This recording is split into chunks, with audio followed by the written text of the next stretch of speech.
Using forks and knives in specific orders. Hey, quick question. Have you ever noticed that when you're eating at a fancy restaurant, there's this unspoken rule about which fork or knife to pick up first?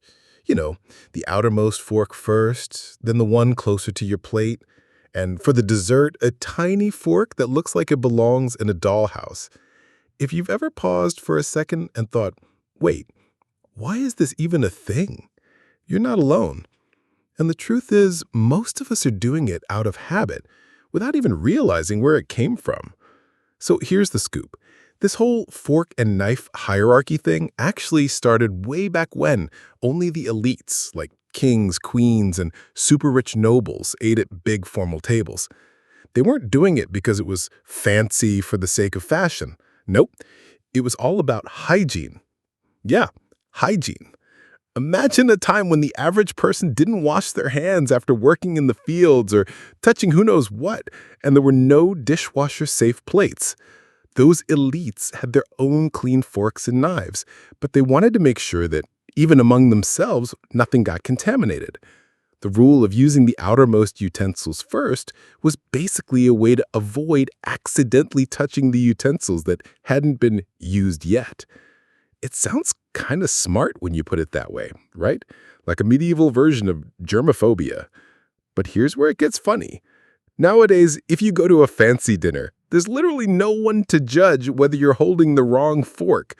There's no hidden plague threatening your life if you mix up the salad fork and the fish fork. Yet, most of us still follow the rule instinctively, like we're performing some secret ritual passed down through centuries. You might even notice yourself doing it, reaching for the outermost fork first without a thought.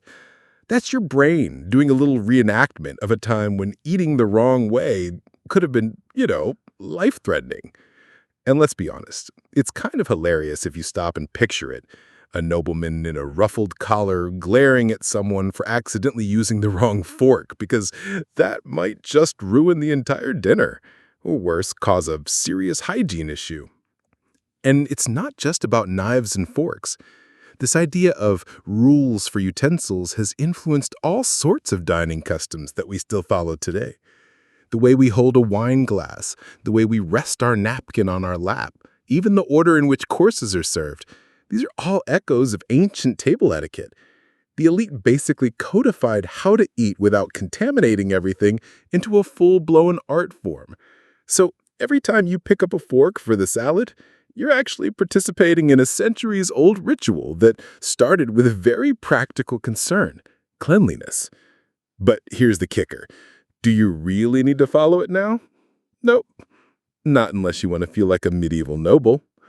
And here's a little fun twist. In some European countries, the fork and knife rules are slightly different. For example, in France, you don't switch your fork to your right hand after cutting. In the US, we do.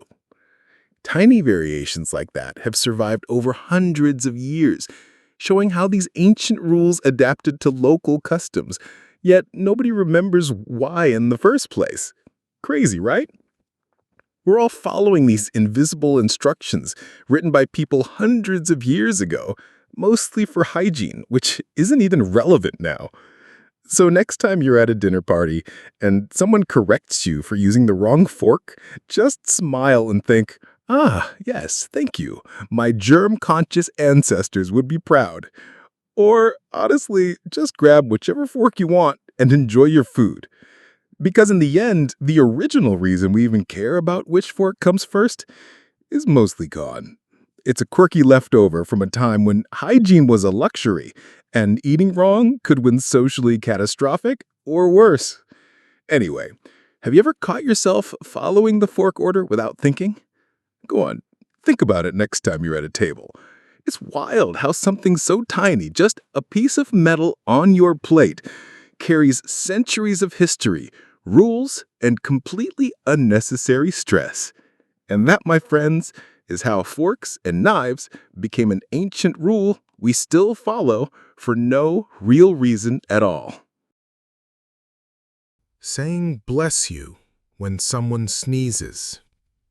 Okay, let's talk about sneezing.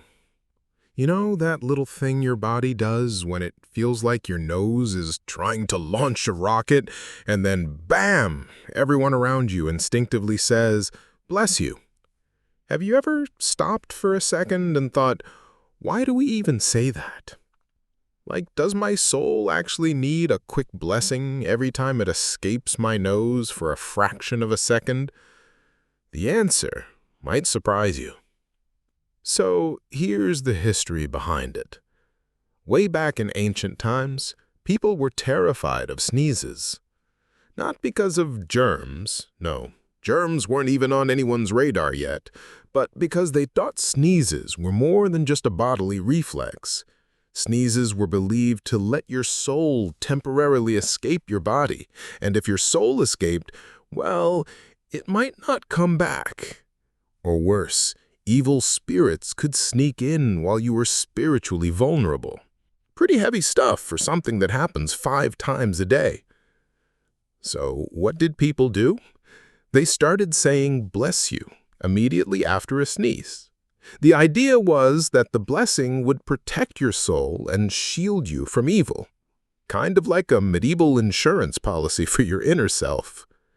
And get this, some historians even say Pope Gregory I in the 6th century suggested saying "God bless you" during a plague because sneezing could be an early sign someone was catching the bubonic plague. So there's a health angle too, sort of a mix of superstition and practical concern. But mostly, it was all about the soul. Fast forward to today, and here's where it gets funny. We still say it, every time without thinking twice. You sneeze in the office, in the supermarket, or even in your own living room, and someone will inevitably blurt out, "Bless you." But here's the kicker. Modern medicine tells us that sneezes are just your body's way of clearing out irritants in your nose. Your soul?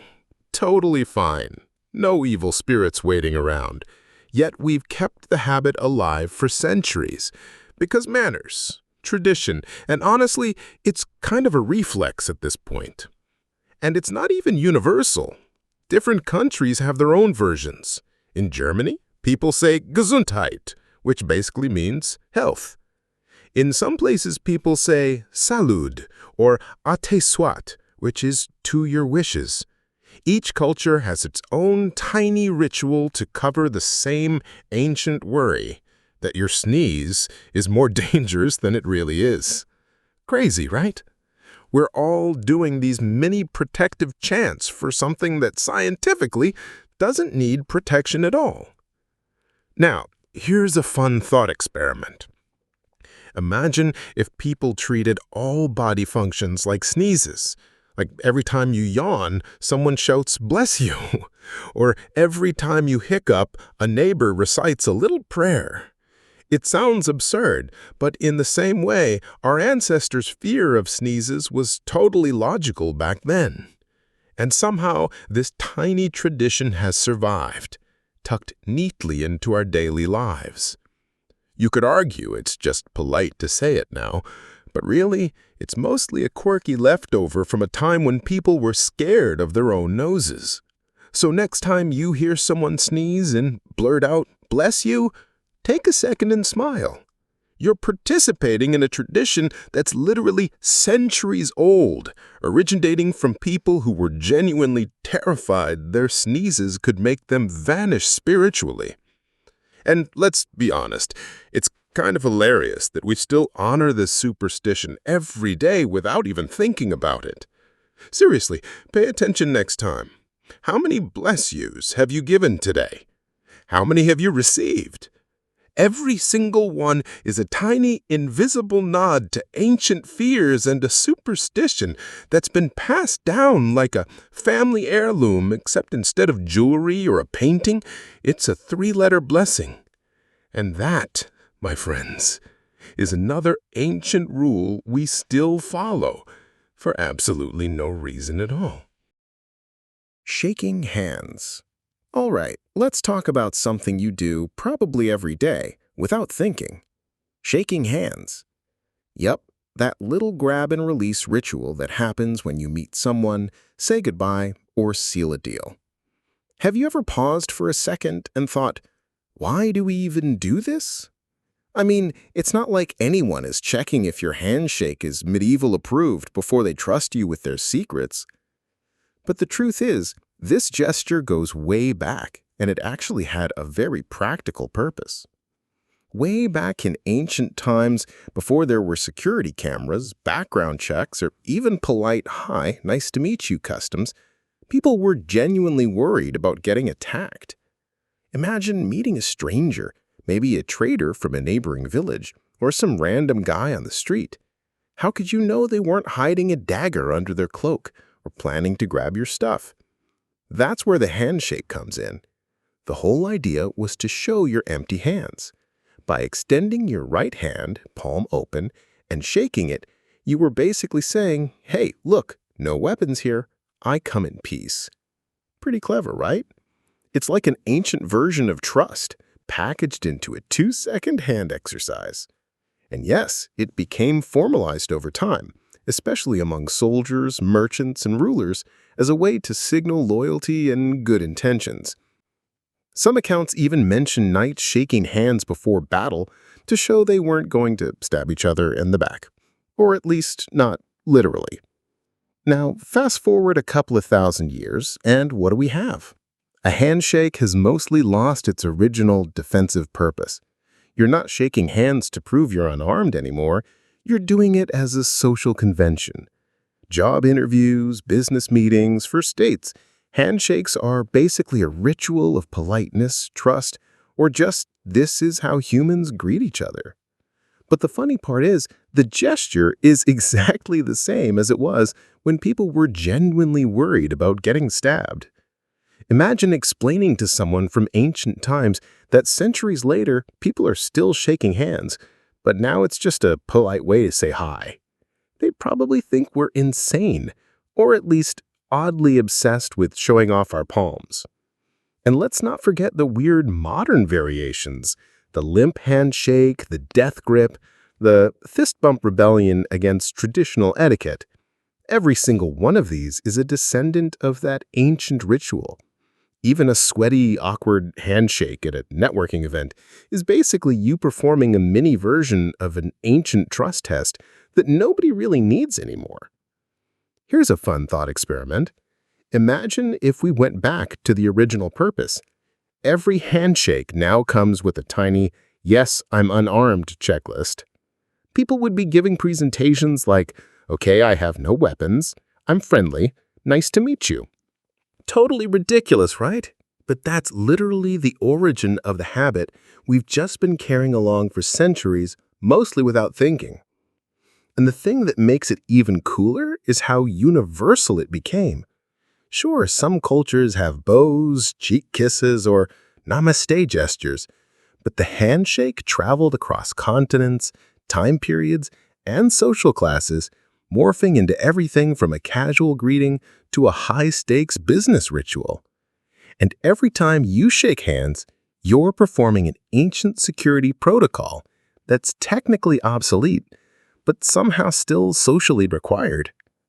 So the next time you extend your hand to someone, just take a moment to imagine your ancestors did this because they were trying to avoid getting stabbed. And now you're doing it because, well, everyone expects it.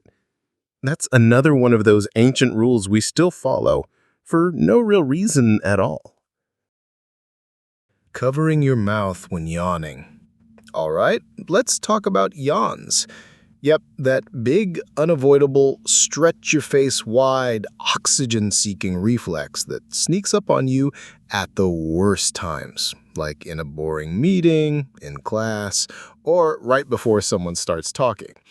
And what's the first thing you probably do when it happens? You cover your mouth. Maybe with your hand, maybe with your fist, or maybe you do the awkward pretend you're coughing thing. But have you ever wondered why we even do that? Spoiler alert, it's not just about being polite. Way back in ancient times, people were convinced that yawning was a little more dangerous than it looks. Yeah, sounds weird, but hear me out. Many cultures believe that when you yawned, your mouth opened up wide enough for evil spirits or malevolent entities to slip inside. Basically, every big yawn was an invitation for something supernatural to crawl right into your body. So, what do people do?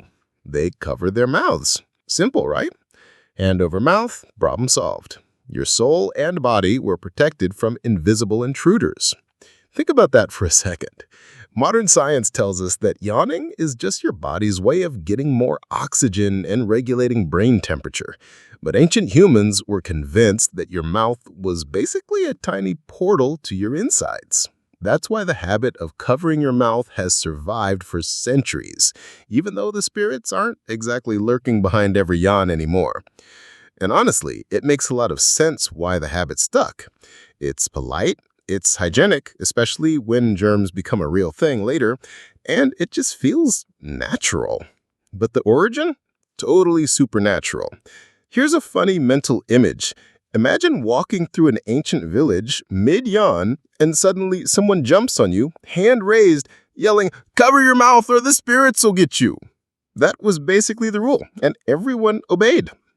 Fast forward to today, and now we do it mostly because our parents said, "Don't be rude," or because no one wants to watch someone yawn wide open at the dinner table. We've essentially domesticated a spiritual warning into polite manners. And it's not just one culture. From ancient Europe to parts of Asia, the belief was surprisingly widespread. The mouth was a vulnerable entry point, and yawning was like leaving your front door wide open. So, every time you instinctively slap a hand over your mouth when you yawn, you're unknowingly participating in a ritual that's hundreds, maybe thousands of years old. The original purpose, protecting yourself from spirits, is long gone, but the habit persists because it feels right. Even better, think about how contagious yawns are. You see someone yawn and suddenly you yawn.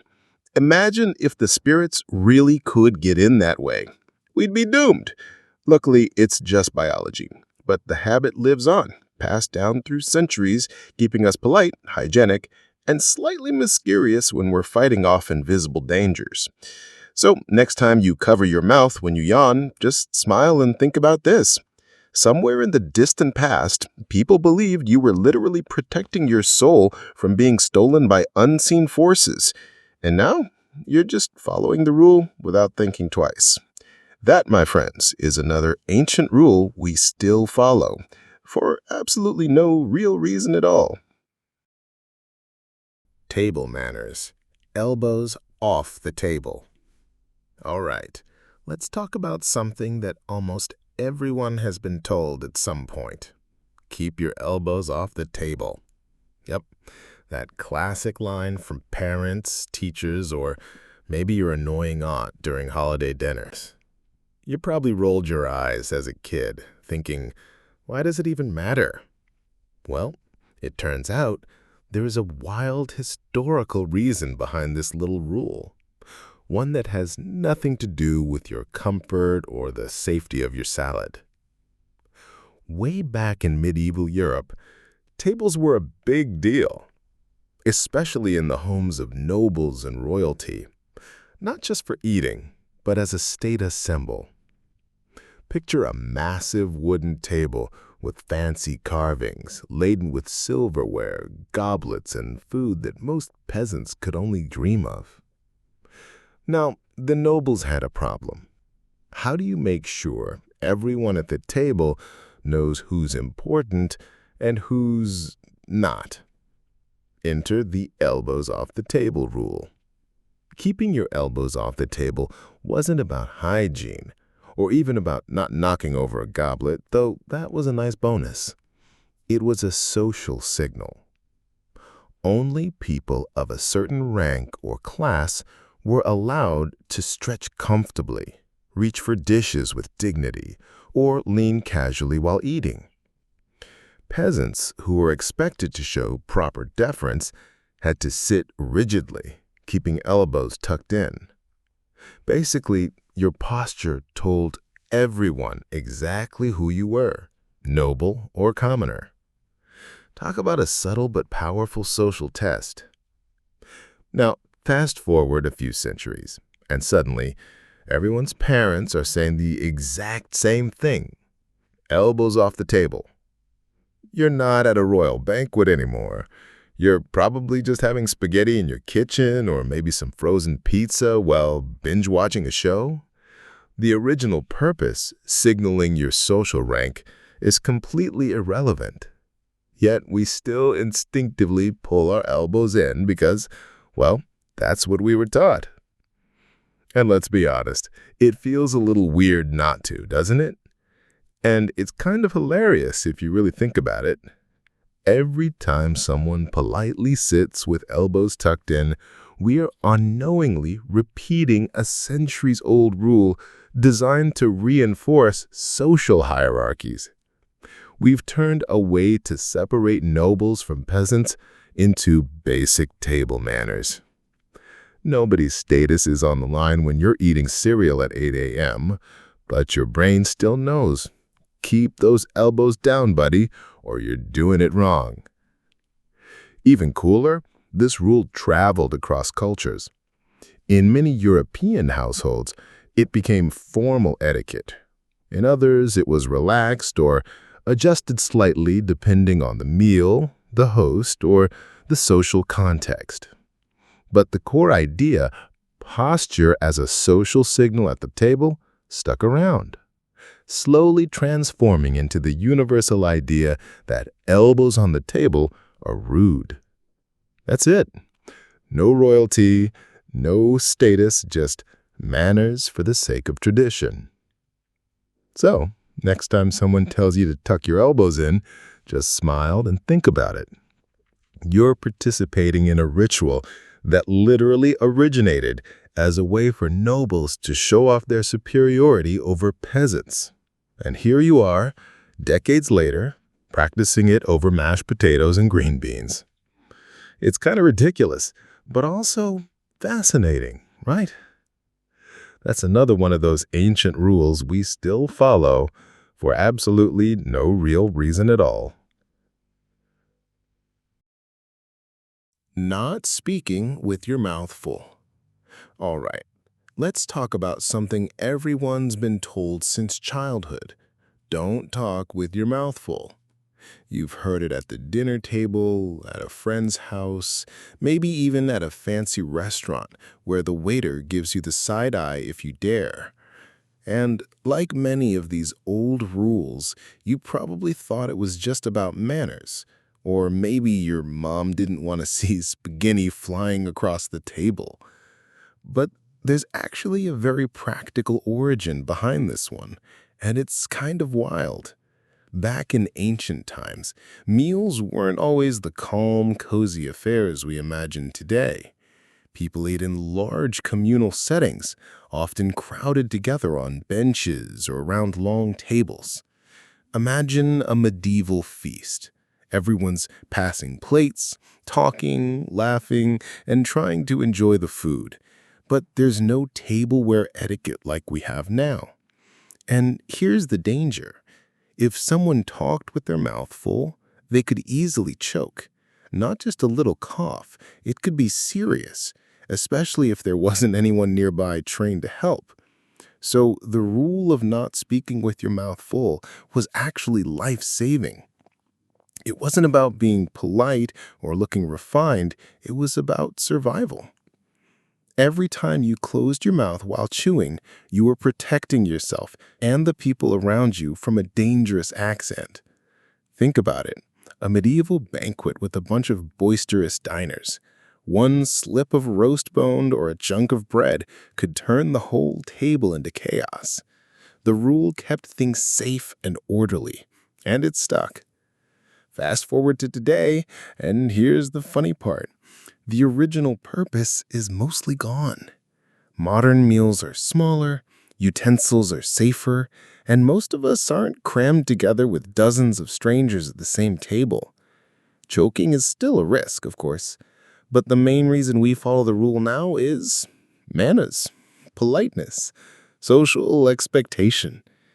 If you talk with your mouth full today, you're not in mortal danger, you're just risking weird looks or grossing someone out. And let's be honest, it's kind of hilarious to think that every time you swallow your bite before speaking, you're practicing a survival technique from hundreds of years ago. The people who originally followed this rule weren't worried about offending someone. They were worried about life and death at the dinner table. Now we do it mostly to avoid embarrassment. Our biggest threat being a scowl instead of an actual choking hazard. It also explains why the rule is so persistent. It's universal. Every culture seems to have some version of it. Mouth closed while chewing, chew before you talk, no talking with food. These little phrases have survived centuries because they were practical and then became polite. The line between safety and etiquette blurred over time, and here we are, still reminding kids, and sometimes adults, to zip it while chewing. So next time someone tells you not to talk with your mouth full, just smile and think, this isn't just about manners. You're participating in an ancient survival rule that started long before restaurants, forks, or polite society even existed. You're following a tradition that literally kept people from choking at crowded communal meals. And yet, today, it's one of those rules we still follow for no real reason at all, except social comfort. Bowing or nodding when greeting. Yep, that little downward tilt of the head or slight bend at the waist that most of us view almost automatically. You might think, it's just a polite greeting, nothing more. But trust me, it didn't start that way. Way back in history, bowing or nodding wasn't about manners at all. It was all about submission. Picture a medieval kingdom. Kings, queens, nobles, and their loyal subjects. If you wanted to approach a ruler without risking your life, or maybe even your head, you didn't just walk up and say, "Hey, how's it doing?" Nope, you bowed. You lowered yourself physically to show, very clearly, that you acknowledged their power and authority. The deeper the bow, the more respect you were showing. Think of it as an ancient, built-in social survival mechanism. Bow shallowly, and maybe you're just a visitor. Bow too deeply, or incorrectly, and you could accidentally offend the wrong person. Disastrous consequences for your social standing, or worse. Even nodding has roots in this same idea. In early interactions, a simple nod wasn't just casual acknowledgement. It was a subtle way to demonstrate obedience or deference, especially when interacting with someone stronger, richer, or higher in rank. Every tilt of the head communicated respect, allegiance, or recognition of the other person's authority. Basically, a tiny gesture that saved lives and avoided social disaster. Fast forward to today, and here's the funny part. Most of us are still doing it, even though the stakes have completely changed. You nod when someone greets you, bow a little when saying hello in formal situations, and probably don't think twice about it. There are no kings threatening your life if you don't bend, no nobles scrutinizing your gesture for hidden disrespect. Yet the habit is still there, quietly running in our social software. And it's not even universal, but the variations are fascinating. In Japan, bowing is still a deeply ingrained part of etiquette, used to show respect in countless contexts. In Western cultures, nodding or light bow has become more symbolic, subtle, and casual. The original purpose, submission and protection, has completely faded, leaving us with a polite gesture that feels natural and harmless. Here's a fun way to think about it. Imagine if we suddenly treated every handshake, wave, or hello as life or death diplomacy. A little tilt of the head could literally save your life. That's literally how bowing and nodding started. And now, centuries later, we do it while chatting with colleagues, classmates, or strangers at the coffee shop. No danger, just habit. So next time you nod to greet someone or bow slightly in a formal setting, pause for a second and imagine This tiny gesture you take for granted originated as a survival tactic in a world full of rulers, nobles, and social hierarchies. And yet here you are, still following it, without a second thought. That's another one of those ancient rules we continue to follow for no real reason at all. Formal titles and last names. You know that little Mr. Smith, Dr. Johnson, or Lord So-and-so thing that makes people sound fancy? Ever wonder why we even bother? Spoiler alert, it has less to do with politeness and more to do with power, property, and hierarchy. Back in medieval times, a person's last name wasn't just a label, it was a statement. Think about it. Your last name told everyone where you came from, what you owned, or what social class you belonged to. John Baker probably came from a family that baked bread. William Fletcher made arrows, and Sir Richard of Nottingham owned land and had noble status. Basically, a last name was your social business card, stamped for life. It wasn't optional. It was how people identified you in a world where family, land, and lineage determined your place in society. Formal titles worked the same way. Lord, Sir, Duke, Doctor, these weren't just for sounding impressive. They were a warning or a declaration. I have authority. I own property. I'm worth respecting or fearing.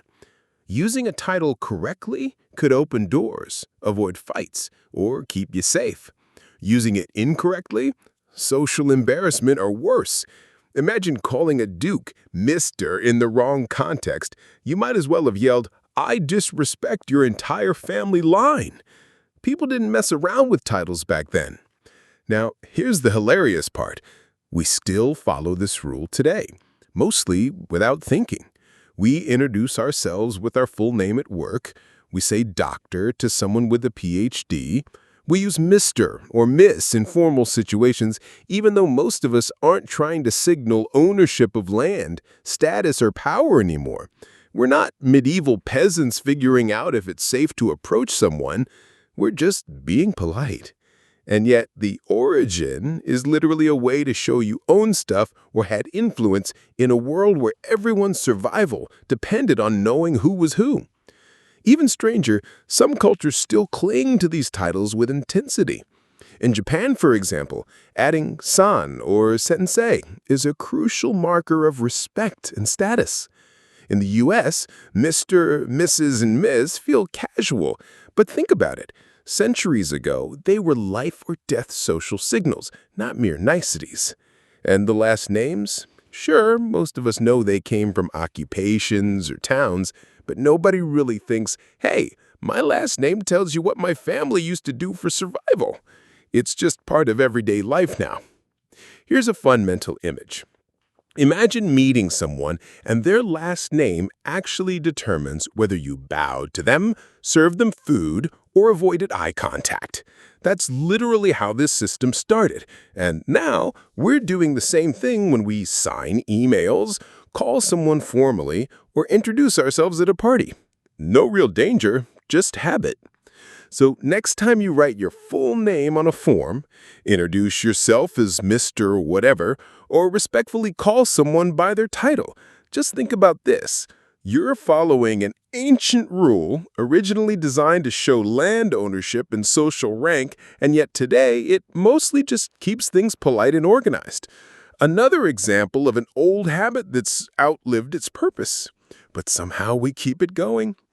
That's one more ancient rule we still follow for no real reason at all. Waiting for elders to start eating first. You know the drill.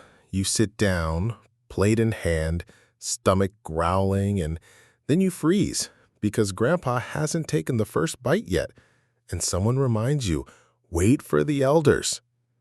Ever stop to think why we even do this? Is it just respect? Well, yes, but there's a fascinating history behind it that goes way deeper than manners. Back in ancient societies, meals weren't just about eating. They were rituals of social hierarchy.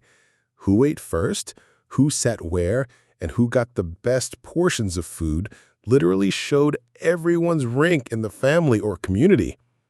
Elders were seen as leaders, decision makers, and sometimes even mediators. Eating before them? Big social faux pas. It wasn't just rude. It could be considered challenging authority.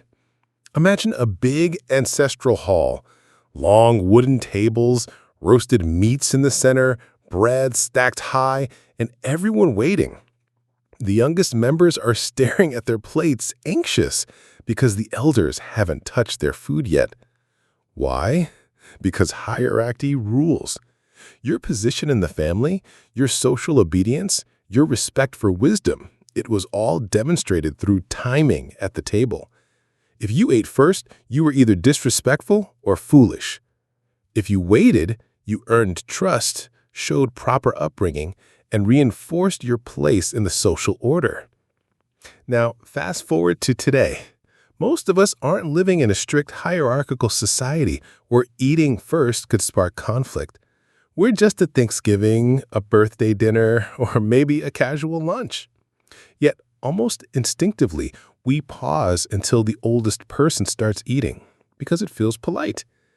The original reason, demonstrating obedience and reinforcing strict hierarchy, is long gone, but the habit persists. Funny, right? We're still following an ancient social rule, even though the original stakes have completely vanished. And it gets even more interesting. In some cultures, this rule is still super strict. In parts of Asia and the Middle East, younger people literally can't touch their food until elders do, and doing so can be considered disrespectful. Meanwhile, in Western countries, it's often relaxed. A gentle pause, a nod of respect, and then dig in. Either way, the origin is the same. A world where who ate first mattered more than just being polite. Here's a fun mental image. Picture a medieval banquet. The youngest kids are trembling, forks hovering, while the oldest lord or matriarch finally breaks the seal on the roasted chicken. Only then does the symphony of eating begin. Fast forward to your modern dining room. Maybe you're just waiting for grandma to pick up her fork, but in a way, you're participating in a ritual that's centuries old and designed to maintain social order. So next time you pause and wait for the elders to start eating, smile. You're following a tradition that's not just about politeness.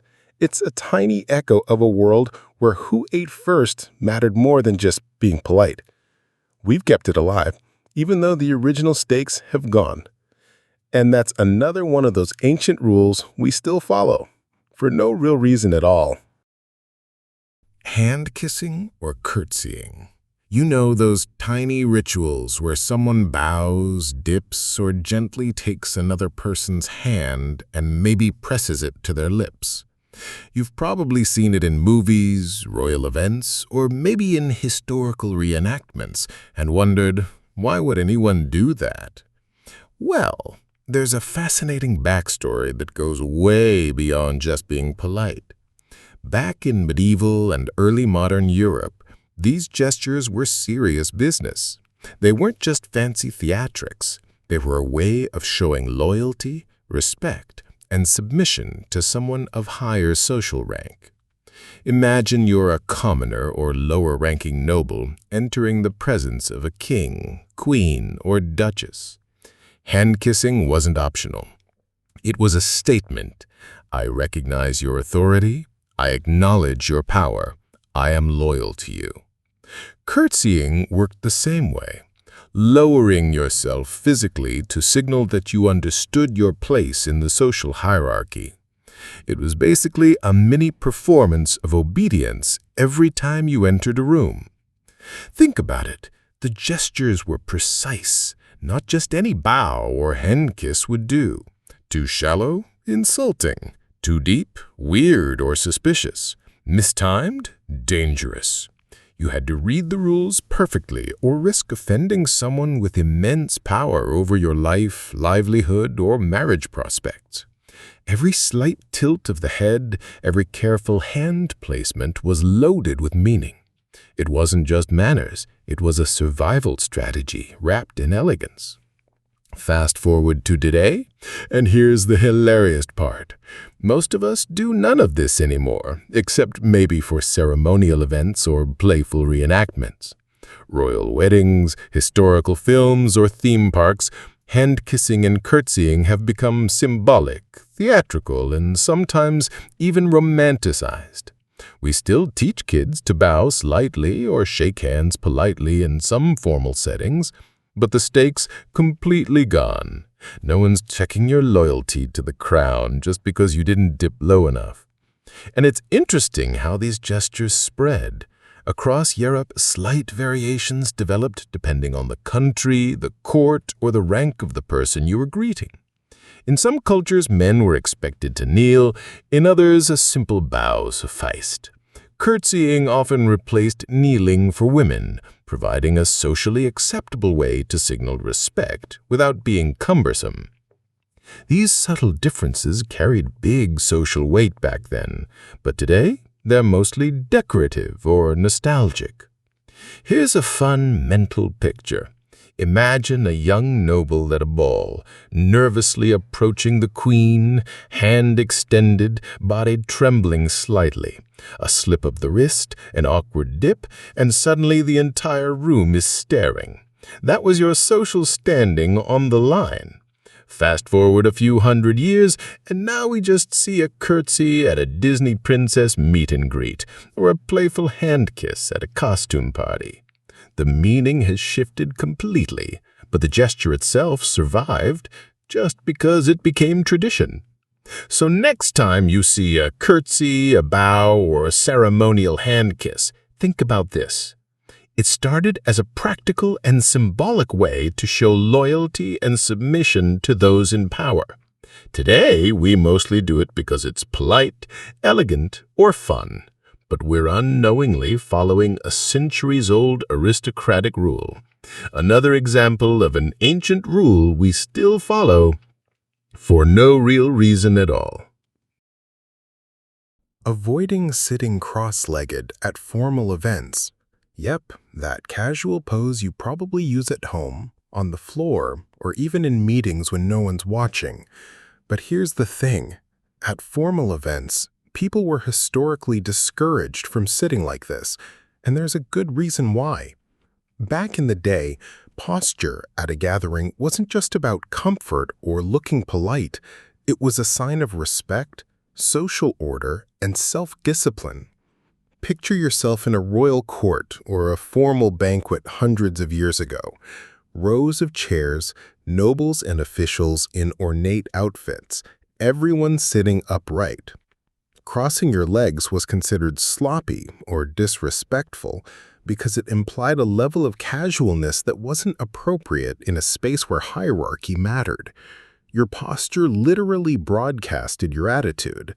Upright, proper, and attentive meant respect. Slouched or cross-legged meant you didn't care, or worse, you thought you were above others. And it wasn't just European tradition. Across many cultures, formal sitting positions carried social weight. In parts of Asia, for example, crossing your legs while sitting in front of elders or teachers was frowned upon, signaling a lack of deference. In Europe, it was the same. Formal gatherings demanded a certain physical discipline. Your body language communicated your respect before you even opened your mouth. Imagine someone leaning back with crossed legs in front of a king or a judge. They'd likely be scolded, if not outright embarrassed. Now, fast forward to today. Most of us sit cross-legged on couches, floors, or even in office chairs without a second thought.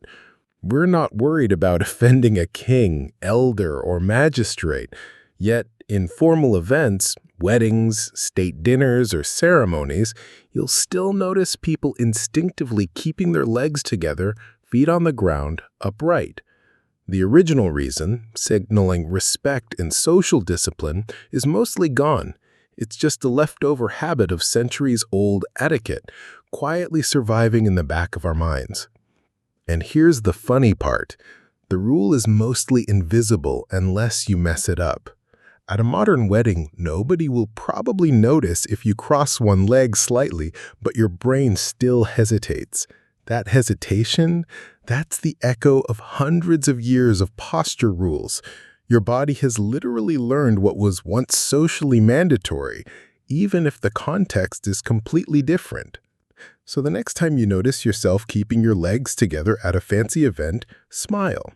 You're participating in a tiny, centuries-old ritual of respect, originating from a time when posture literally communicated your social awareness. We're sitting like this not because it matters now, but because the rule survived long after its purpose vanished. That's another one of those ancient rules we still follow for no real reason at all. Cutting food into small pieces. You might think you're just being neat, making it easier to eat, or keeping your plate Instagram ready. But the real reason behind this habit is way darker than you'd expect. Back in medieval Europe, and in many other parts of the world, food could be dangerous. Not because it was spoiled, but because some people wanted it to be. Poisoning was actually a real fear, especially among nobles and royalty. Meals were sometimes tampered with by rivals, ambitious courtiers, or even enemies pretending to be friends. So, what did diners do to protect themselves? One of the main strategies was cutting food into small, manageable pieces. This way, they could inspect each bite carefully, making it harder for someone to sneak in something harmful without notice. Think about it. If you take a huge chunk of meat or a big bite of fruit, there's no time to check if it's safe. But small pieces, you can look at each one, smell it, taste it cautiously. It was like an ancient security system built right onto your plate. And yes, it was meticulous and time-consuming. But when your life could literally be at risk at the dinner table, caution was worth it. Fast forward to today, and here's the funny part. Most of us cut our food into small pieces out of habit, etiquette, or convenience, not because we're worried about being poisoned. We do it because it's polite at a formal dinner. It's easier to chew, or it just feels right to have orderly portions on the plate. The original reason, self-preservation against potential poisoners, is completely irrelevant now, but the habit persists. Funny how something that once saved lives has become just another social expectation. And it wasn't just about inspecting the food. Cutting pieces also made sharing food at communal tables safer and more manageable, especially in formal settings. And it also subtly reinforced social class. Nobles were often trained to eat elegantly, inspecting and cutting each piece meticulously, while peasants and common folk didn't have such formalized habits. So, a tiny action, like slicing your meat properly, carried social meaning and safety simultaneously. Here's the fun image. Imagine a medieval lord sitting at the banquet table, slowly cutting his roast, peering at each piece, carefully chewing, all while spies and rivals lurk in the shadows. Fast forward to now, and you're basically doing the same thing at a restaurant, but instead of avoiding poison, you're just trying to not make a mess. Same habit, completely different stakes. So next time you slice your steak into bite-sized chunks or cut your salad carefully before eating, remember this.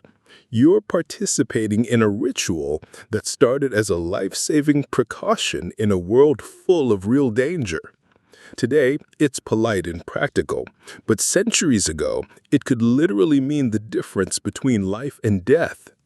That's another ancient rule we still follow, for no real reason at all. Eating certain foods in certain seasons. You might think it's just about tradition, like having pumpkin in the fall or watermelon in the summer. But way back when, this wasn't just about flavor. It was literally about survival. Before modern agriculture and refrigeration, people couldn't just grab whatever they wanted whenever they wanted it. Fruits, vegetables, and even meats were season-dependent because the natural cycles of the earth dictated what was available and safe to eat. Eating out of season wasn't just inconvenient. It could actually make you sick. Some foods were prone to spoilage quickly, or even became toxic if harvested at the wrong time.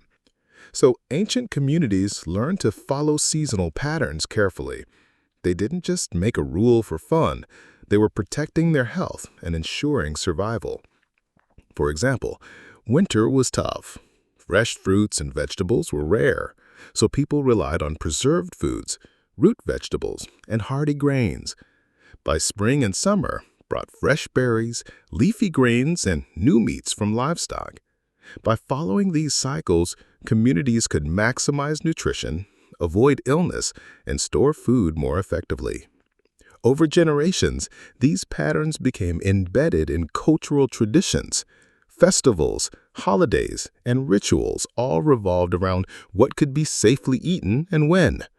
Here's the funny part. Now, in the age of supermarkets and global shipping, we can eat almost anything, anytime. Mangoes in January? No problem. Strawberries in December? Sure, someone shipped them from the other side of the world. But even though the original purpose, agricultural safety and survival, is completely gone, we still carry the habits. People still associate certain foods with seasons, not because they must, but because it feels right or culturally familiar.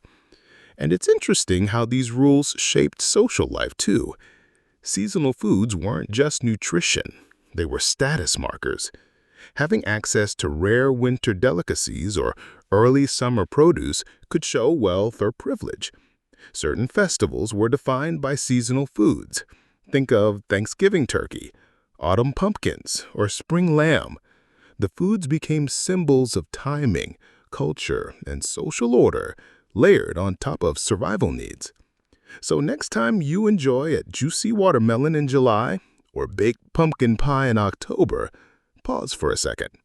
You're following ancient survival rules that humans invented to eat safely and stay healthy, long before we had fridges, delivery trucks, or global markets. The original stakes? Life and nourishment. The modern stakes? Taste, nostalgia, and social convention. Another ancient rule we still follow for no real reason at all. Toasting before drinking. Let's dive into something you've probably done at a party, wedding, or casual night out. Raising your glass and making a toast before drinking. Cheers, you say. Clinking glasses, taking a sip, and moving on. Feels like just a polite tradition, right?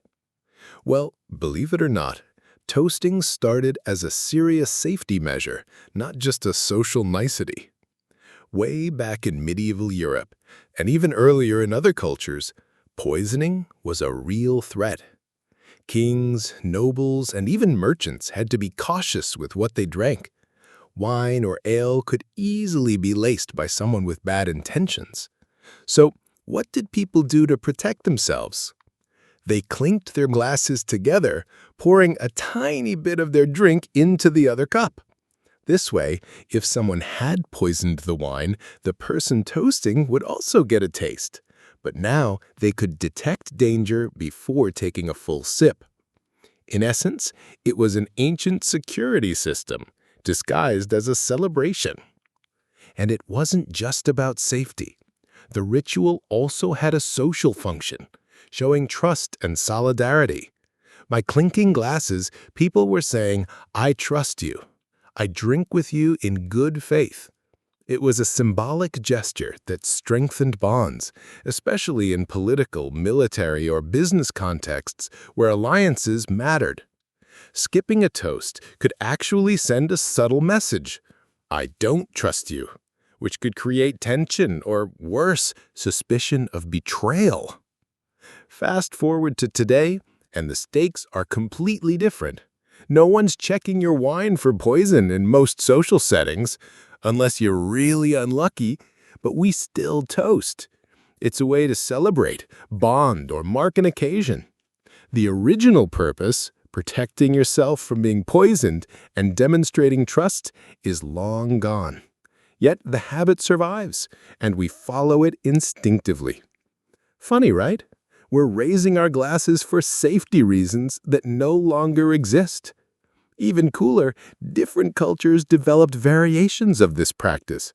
In some places, clinking glasses 3 times, touching rims, or even making eye contact was important. These tiny gestures weren't just etiquette. They were ritualized ways to guarantee trust and survival. And now, it's mostly tradition, formality, or fun. So the next time you raise your glass and say, "Cheers," think about it. You're participating in a centuries-old practice that literally started as a way to avoid being poisoned. Today, it's about celebration, not survival. But the habit persists. That's another one of those ancient rules we still follow for no real reason at all. Spoons for soup.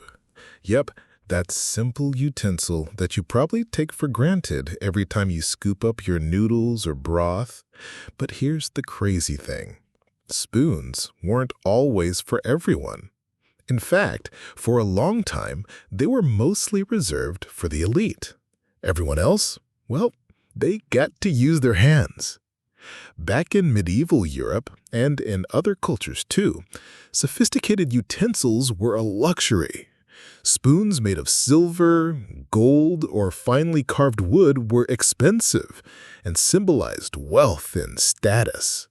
Nobles and royalty had the privilege of using them at banquets, while commoners often had to rely on whatever was handy. Hollowed out bread, shells, or just their fingers. So simply having a spoon at your soup bowl was a visible indicator of class. It said, "I have money, influence, and refinement." Without it, you were literally eating like a peasant, no matter how polite you were otherwise. And it wasn't just about showing off. It was also about hygiene and skill. Handling hot, liquid food with a spoon allowed elites to eat more neatly and avoid burns or spills. It reinforced the distinction between those trained in the proper way to eat and those who weren't. Over time, spoon etiquette became a marker of sophistication, and knowing how to use it correctly could even impact your social standing. Fast forward to today, and the stakes are obviously way lower. Everyone has a spoon, whether it's metal, plastic, or ceramic. No one is judging your social rank based on how elegantly you scoop your soup. Yet, the habit survives. We still instinctively use a spoon. We teach kids proper utensil manners, and we maintain a sense of civilized eating. The original purpose, signaling elite status and distinguishing classes, is completely gone. But the ritual remains. Here's a funny thought. Imagine a medieval peasant watching a king effortlessly sipping his broth with a silver spoon while they struggled with a hollowed-out piece of bread. That spoon wasn't just a tool, it was power, privilege, and social identity, all in one. Now, centuries later, you're doing the same motion, dipping into your soup at home, probably without a second thought. Same gesture, completely different stakes. So the next time you grab a spoon for soup, think about this. You're following an ancient elite practice designed to show wealth, skill, and status. Today, it's just practical and polite, but the history is still there, quietly lingering in every bite. Another one of those ancient rules we still follow for no real reason at all. Using salt to preserve food or bless food. Tiny crystals, simple flavor booster, But historically, salt was way more than just seasoning. It played a huge role in food preservation and, later, in superstitions and rituals. Back in ancient times, before refrigerators or canning, food would spoil fast. Meat, fish, and even some vegetables didn't last long at room temperature. Enter salt, the original lifesaver. Salt draws out moisture and creates an environment where bacteria can't grow as easily. By rubbing it on food, people could store it longer, travel with it, and survive through seasons when fresh food was scarce. In a way, salt was a literal life insurance policy for meals. Without it, long journeys, winter months, or emergency supplies would have been a disaster waiting to happen. Now, here's where it gets interesting. Once salt became associated with preserving life, humans naturally started connecting it to spiritual protection. Sprinkle a pinch of salt over a meal or across thresholds, and people believed it could ward off evil spirits or bring good luck. That's why you see so many rituals today involving salt. Blessing a new home, adding it to dough, or even throwing it over your shoulder after spilling it. The superstition came second, after its very practical purpose of keeping food edible. Think about it. The line between practicality and ritual was blurred. Something that literally kept you alive became symbolic of purity, protection, and prosperity. And even after refrigeration and modern preservation made salt less critical, the symbolic part stuck. We still bless food. We still associate salt with luck. And we still instinctually respect it in subtle ways. Because humans are creatures of tradition, and habits die slowly. Here's a fun mental image. Imagine a medieval kitchen, a family preparing salted fish for a winter feast. The smell fills the air. They're thinking about keeping food from rotting, but they also sprinkle some salt just in case for good luck. Two purposes, one action. Survival first, superstition second. Fast forward to today, and we're still sprinkling salt on bread, into meals, or even ritualistically, most of us without even realizing the origin. So next time you shake salt on your eggs or throw a pinch over your shoulder, remember this. You're participating in a thousands of years old tradition that started as a literal survival tactic. The superstition, that came later. Practical first, mystical second. Another ancient rule we still follow for no real reason at all. Avoiding meat on certain days. All right, let's dive into something most of us have heard about but probably don't think much about. Avoiding meat on certain days. Maybe it was Fridays growing up, Lent during Easter, or some other religious observance. You probably thought it was just a rule, or maybe a way for your parents to make you eat more vegetables. But the origin is actually a mix of religion, tradition, and survival strategy. Back in medieval Europe and in many other parts of the world, certain religions, most famously Christianity, mandated fasting or abstaining from meat on specific days. Friday became a no-meat day, and other periods like Lent involved extended meat-free times. The idea wasn't random. It was deeply tied to religious devotion, discipline, and community identity. Eating meat was often seen as indulgent or luxurious, so abstaining from meat symbolized self-control and humility. But here's the kicker. Abstaining from meat also had practical benefits. In the medieval ages, meat was expensive and perishable, and fish was more readily available for preservation. By avoiding meat on certain days, communities naturally reduced the risk of foodborne illness and preserved scarce resources. Essentially, religious rules doubled as primitive public health and food management strategies. People might have thought they were just obeying divine law, but they were also avoiding spoiled meat and saving money. Fast forward to today, and most of us aren't following these rules for survival. If you skip meat on a Friday now, it's mostly for tradition, ethics, or personal choice. The original stakes, spiritual discipline plus practical preservation, are long gone. Yet the habit survives.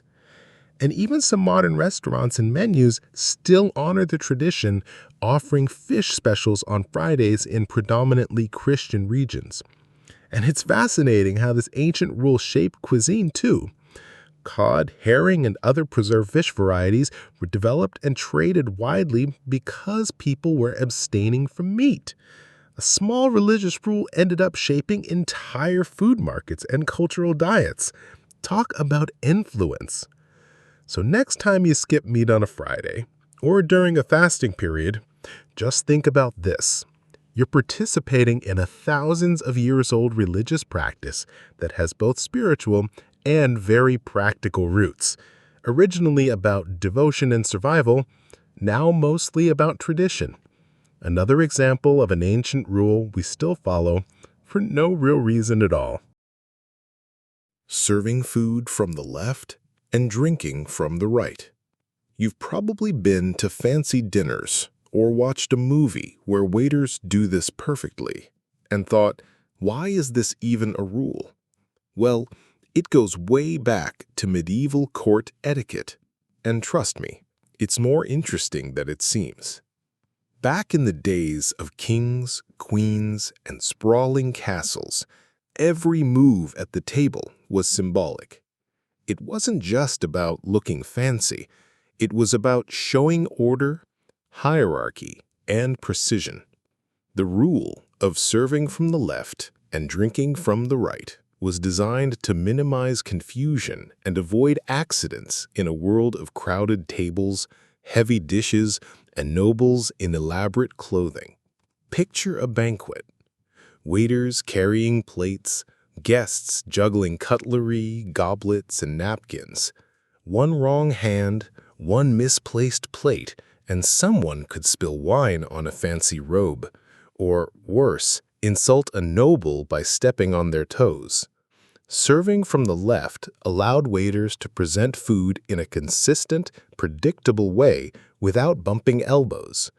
Drinking from the right allowed diners to lift their goblets smoothly without interference. It was like ancient choreography. Every hand, every motion had a reason. And just like that, a simple act of eating or drinking became a demonstration of training, discipline, and respect. Deviate from the protocol, you could offend a noble or show yourself as unrefined. Fast forward to today, and obviously, the stakes are completely different. Most of us aren't tiptoeing through royal courts, fearing a scolding from a king or queen for using the wrong hand.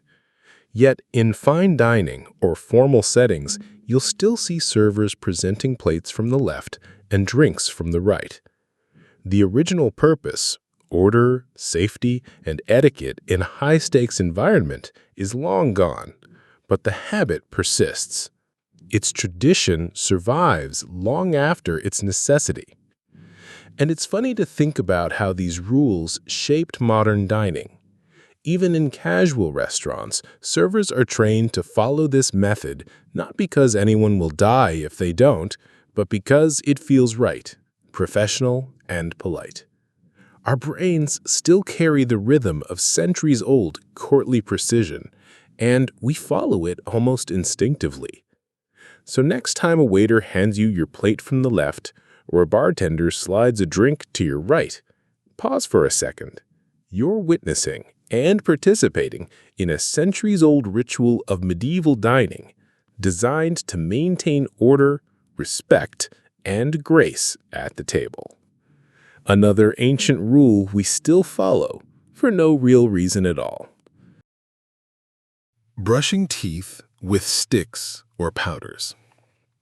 Yep, That simple, automatic motion of grabbing a brush, applying some toothpaste, and scrubbing away while you half listen to a podcast or mentally prepare for the day. It feels so normal, right? Like it's just routine. But here's the crazy part. Humans have been doing versions of this exact habit for thousands of years, long before toothbrushes and fluoride toothpaste even existed. And some of the ways they clean their teeth might make you raise an eyebrow or even laugh.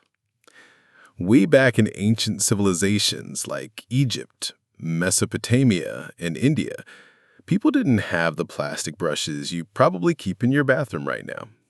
Nope. Instead, they used chewing sticks, frayed twigs, powders made from crushed bones, shells, or even charcoal. And sometimes they combine those with abrasive minerals.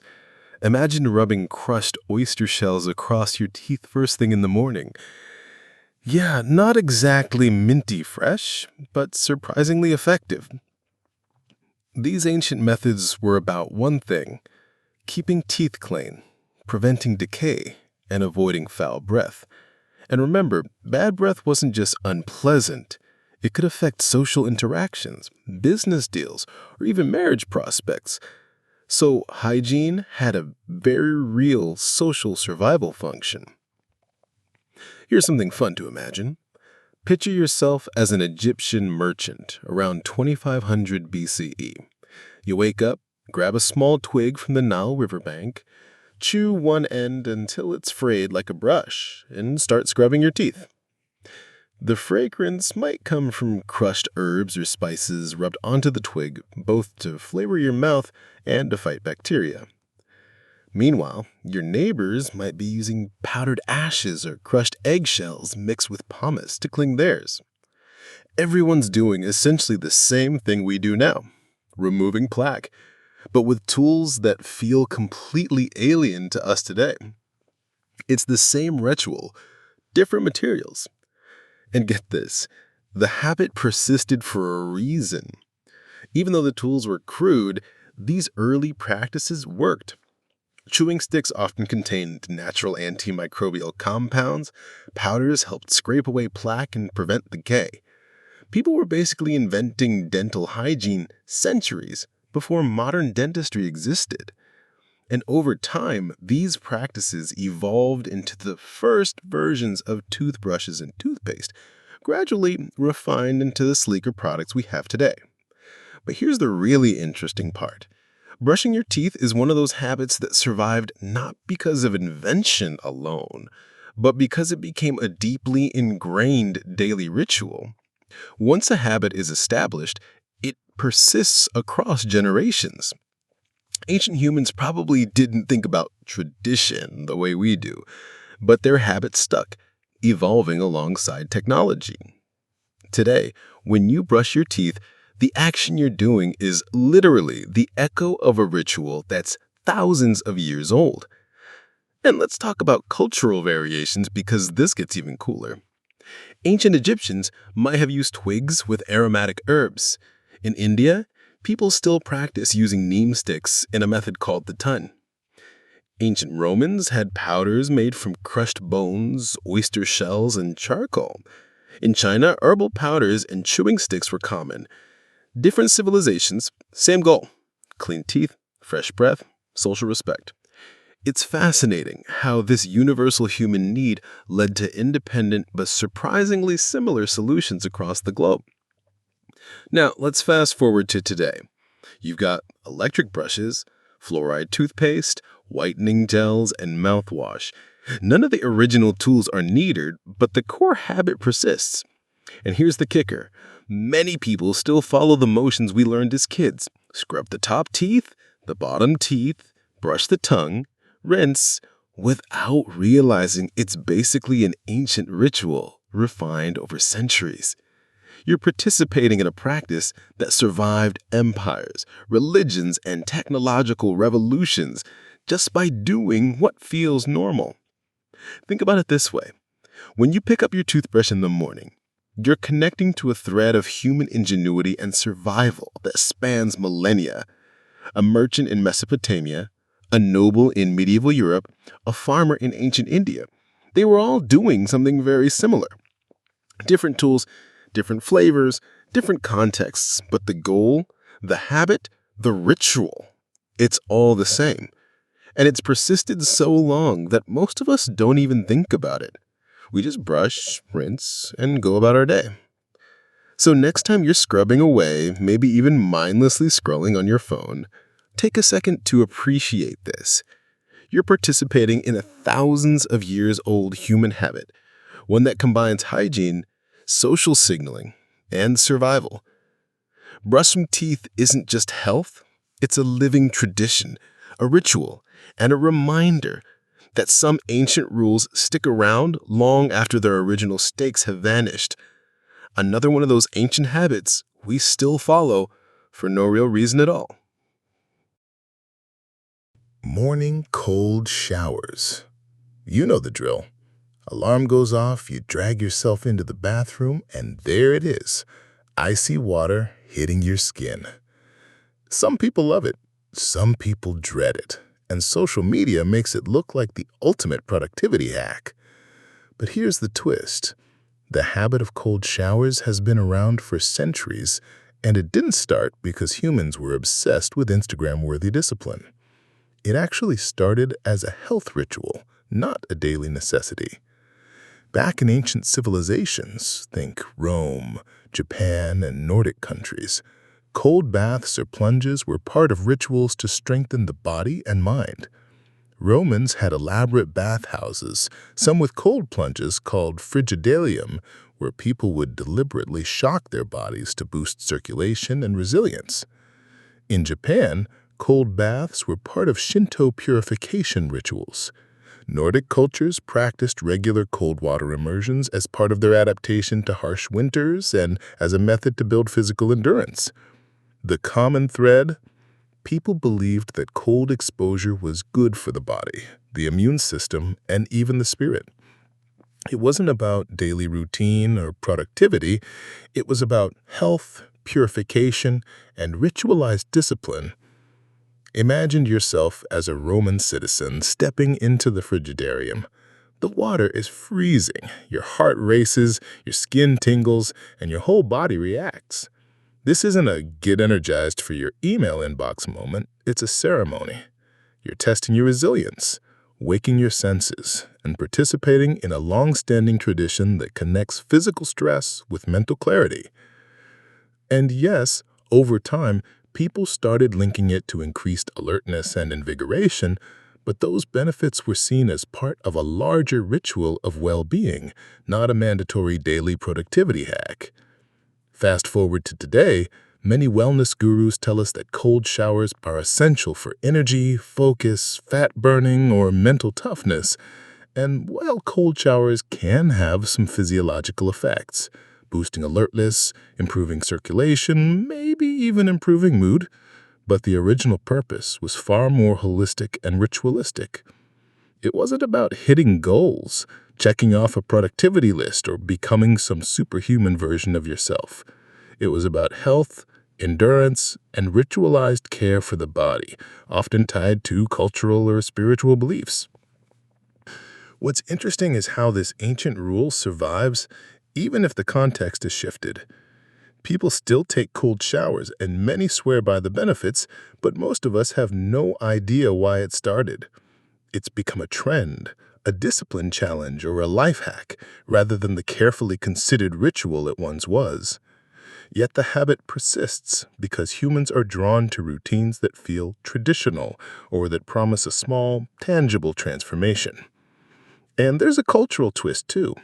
Nordic cold plunges, Japanese misogi purification baths, Roman frigidarium rituals all emphasize mental clarity, spiritual alignment, and body fortification. Today, you might do it to wake up faster or build mental toughness, but in ancient times, it was embedded in community practice, religion, and survival. People weren't just shocking themselves, they were participating in a structured, meaningful experience. So, next time that icy water hits your skin in the morning, remember this. You're following a centuries-old habit rooted in ritual and health, not necessity. The habit has survived because humans respond to routine, challenge, and sensory experiences. But the original stakes, not your inbox or your workout, they were about physical resilience, purification, and well-being. Another ancient rule we still follow for no real reason at all. You've probably seen it in movies or read about it in history books. Someone slices their finger, and they immediately grab some plant leaves, rub them on the cut, and somehow it magically helps. Today, we might call it old-fashioned medicine or folk remedies. But here's the interesting part. A lot of these practices were more ritual than science, even though people genuinely believed in their effectiveness. Think about ancient societies. Whether it was Europe, Asia, Africa, or the Americas, people didn't have bandages, antiseptics, or modern medicine. If you scraped your knee, you didn't run to the pharmacy. You went to the herbs in your garden or forest. Plants like yarrow, aloe, comfrey, or sage were commonly used. Some of these herbs did have mild antibacterial or soothing effects, but for the most part, the ritual of applying the herb mattered more than the herb itself. People believed that careful preparation, reciting blessings, or following specific traditions could speed healing. The act itself was a psychological and cultural practice, reinforcing patience, care, and attention to one's body. Imagine a medieval village. A child trips and cuts their hand while running through the fields. Their parent carefully washes it, then crushes a particular leaf, rubs it gently on the wound, and whispers a blessing or follows a specific sequence passed down for generations. The wound may or may not heal faster, but the ritual provides reassurance, comfort, and a sense of control. In a time without sterile bandages or antibiotics, this belief system was incredibly important. The mental and emotional effect was just as critical as any physical impact. And it's fascinating how these practices spread and persisted across cultures. Different regions developed unique herb-based remedies, each tied to local beliefs, climate, and spiritual systems. In Europe, yarrow and sage were common. In India, turmeric and neem were used. In South America, coca leaves or guava leaves were applied.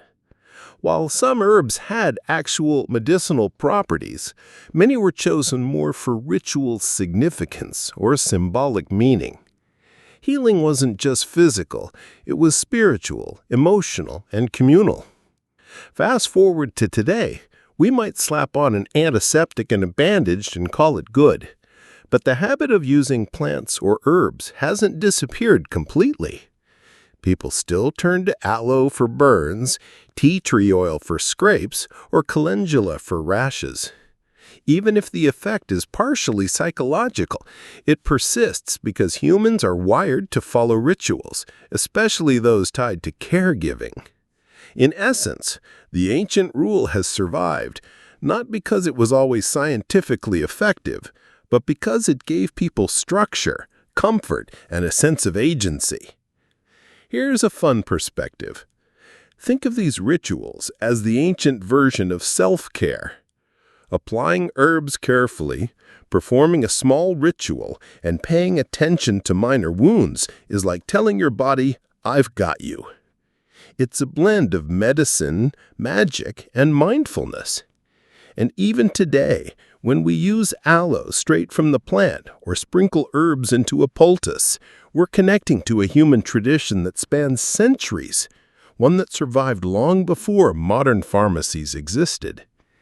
So next time you reach for a natural remedy or an herbal ointment for a minor scrape, pause and think about this.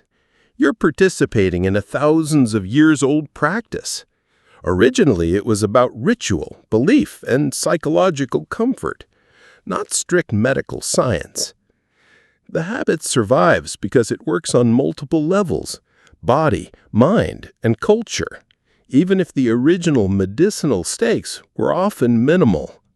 Another ancient rule we still follow, for no real reason at all. Applying oils on the skin daily. If you're picturing fancy body oils or scented lotions, you're not wrong. But this practice didn't start because of Instagram aesthetics. Back in the day, it was about status, health, and climate, not just vanity. In hot and dry regions, think the Middle East, North Africa, and parts of India, daily oiling of the skin was a practical and social practice. The climate was harsh. Sun, wind, and dry air could easily crack and damage skin. Applying oils like sesame, olive, coconut, or almond created a protective barrier, keeping the skin soft, hydrated, and resilient. In other words, it was early skincare long before moisturizers and SPF creams existed. People didn't just do it to smell nice. They did it to survive harsh environmental conditions. But it wasn't purely practical. Applying oils daily also became a status symbol. Oils were expensive and not always easy to obtain. If you were regularly coating your body in fragrant or high-quality oil, it indicated wealth, leisure, and social standing. Servants would apply the oils carefully, and the ritual of anointing became a sign of sophistication. The nobility didn't just want to survive, they wanted to look, smell, and feel refined, distinguishing themselves from commoners. And here's the cultural layer. In many ancient societies, oiling the body had spiritual and ritual significance too. In India, Ayurveda prescribed oil massages to balance bodily energies and improve health. In Egypt, oils were used in daily grooming and in preparation for religious ceremonies. Greek athletes applied olive oil to their skin before exercising to both protect and to symbolize discipline and beauty. The act of rubbing oil onto the skin was therefore multifaceted, practical, social, aesthetic, and sometimes spiritual. Fast forward to today, and the context has shifted again. Most of us aren't applying oil to show status, survive heat, or prepare for a ritual. It's mostly aesthetic, wellness, or relaxation-oriented. Body oils, massage oils, scented lotions, people use them because they feel good, smell nice, and improve skin texture. But the habit itself? It's a direct inheritance of ancient practice. We're following the same daily ritual humans developed thousands of years ago, even if the stakes have changed completely. Here's a fun way to visualize it. Imagine a wealthy family in ancient Egypt. Every morning, servants rub scented oil over the skin of nobles, making them shine in the sun, smell pleasant, and stay protected from the desert's dryness.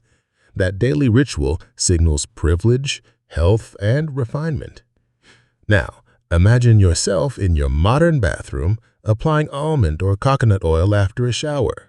The tools are different, the stakes are lower, but the motion, the habit, and the underlying ritual almost identical. You're participating in ancient practice centuries removed from its original purpose. And there's another layer to consider. In some societies, not oiling the skin was literally a sign of poverty or neglect. It could affect social perception, marriage prospects, and business dealings. Today, it's more about self-care, comfort, and wellness trends, but the subconscious idea of oiling as a marker of refinement still lingers in cultural memory. So next time you rub oil into your skin, think about this. You're following a thousands of years old habit, originally designed for survival, social signaling, and ritual. Modern skincare may make it aesthetic, but the roots run deep. Another ancient rule we still follow, for no real reason at all. Sweeping before sunrise. You may have heard older relatives warn against it, or maybe you grew up in a culture that said, "Don't sweep in the morning, or you'll sweep away luck." Today, it seems like superstition, but this habit actually has deep roots in ancient beliefs about health, spirits, and daily life. In many ancient societies across Asia, the Middle East, and parts of Europe, people believed that spirits, energies, or luck roamed the world at specific times of day. Dawn was a transitional period, darkness fading, light arriving, and everything in between seen as a fragile, almost sacred moment. Sweeping at this time was thought to disturb the natural flow of energy, possibly inviting misfortune or even illness into the home. People weren't just being cautious. They were following ritualized practices meant to protect health and well-being. Now, there's also a practical angle to this tradition. In pre-electricity times, the morning light was dim. Sweeping in the dark could miss dust, debris, or pests, leaving the floor less clean than it should be. Combine that with the belief that disease was linked to unclean air or spirits lurking in dust, and suddenly the rule starts to make sense. Avoid sweeping at sunrise, and you reduce exposure to dirt and germs, at least in a practical, unintended way. The superstition may have had some accidental health benefits. Imagine yourself in an ancient village. The first rays of the sun stretch across the earth. You grab a broom to clean your home, but your mother or elder stops you, reminding you that the spirits are still awake and active. Instead, you wait until the sun rises fully, the light floods the house, and you begin sweeping. In that moment, sweeping is no longer just a chore. It's a ritual, an act that respects both unseen forces and your physical well-being. And the belief traveled across cultures. In India, sweeping before sunrise is thought to sweep away prosperity. In Japan, certain cleaning rituals are tied to purification and health, often performed after sunrise.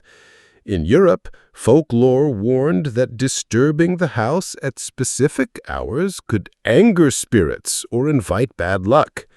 The rules varied, but the underlying idea was consistent. Don't interfere with the unseen forces of the morning. Fast forward to today. Most of us aren't worried about spirits when we sweep.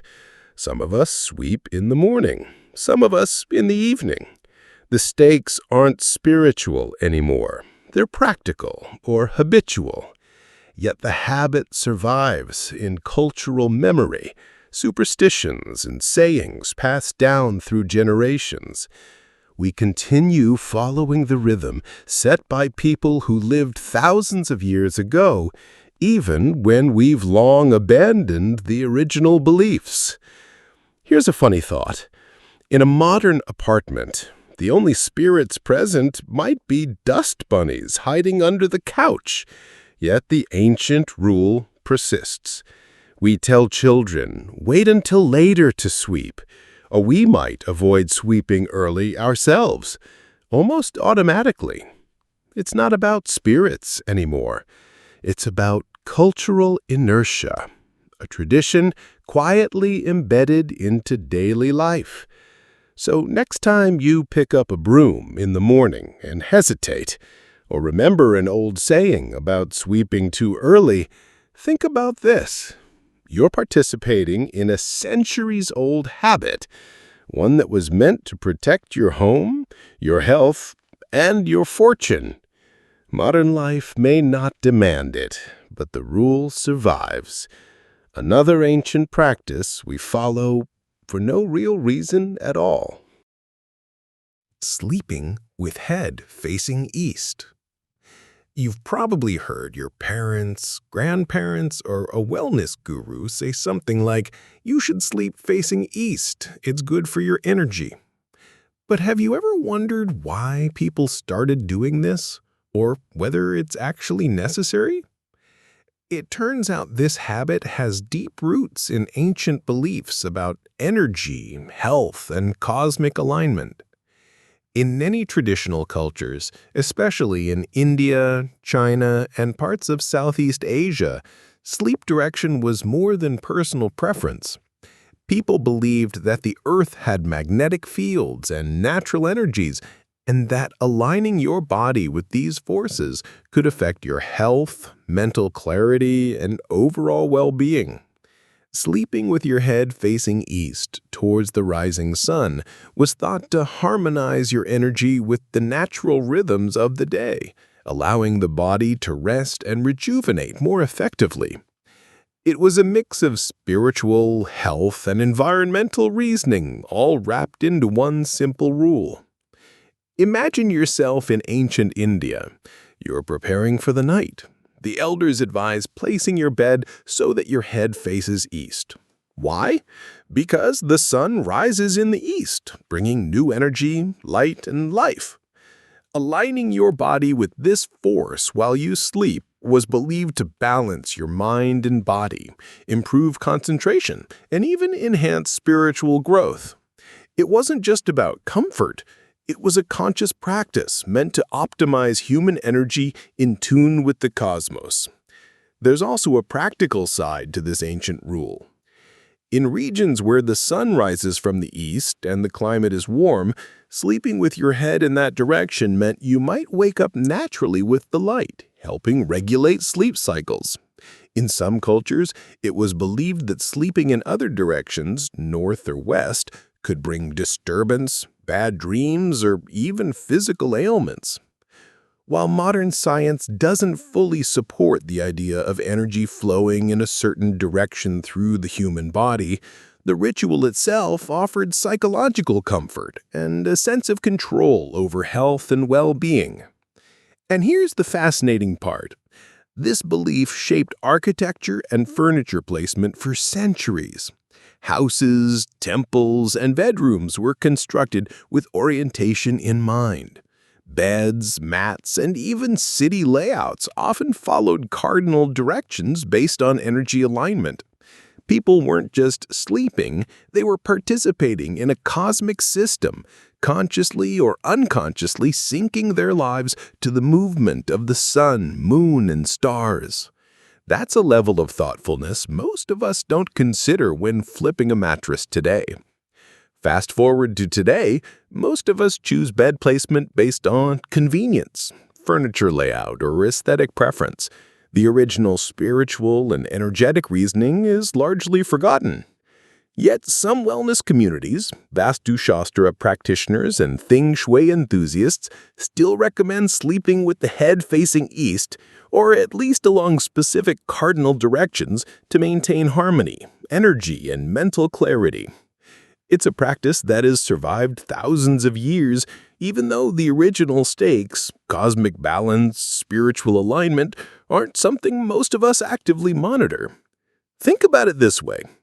When you position your bed without considering direction, you're unknowingly ignoring a rule humans have followed for millennia. Aligning with the rising sun, respecting ancient beliefs about energy, and consciously engaging with your environment was once considered essential for a healthy life. Today, it's optional, but the habit persists in cultural memory, wellness advice, and home design principles. So next time you lie down, take a moment to consider this. Your bed placement, your head direction, and your orientation in the room connect you, whether you realize it or not, to a thousands of years old tradition of energy awareness, ritual, and environmental harmony. Another ancient rule we still follow for no real reason at all. Wearing rings on specific fingers. You've probably noticed weddings use the fourth finger on the left hand, or that some people wear rings on their pinky, index or thumb. We often think it's just tradition or personal style, but there's a deep historical reason tied to class, marital status, and even superstition. Back in ancient civilizations, rings weren't just decorative, they were powerful symbols. In Rome, Greece, and later medieval Europe, the finger you wore a ring on could instantly communicate social rank, wealth, or allegiance. For example, a pinky ring might signify nobility or membership in a guild.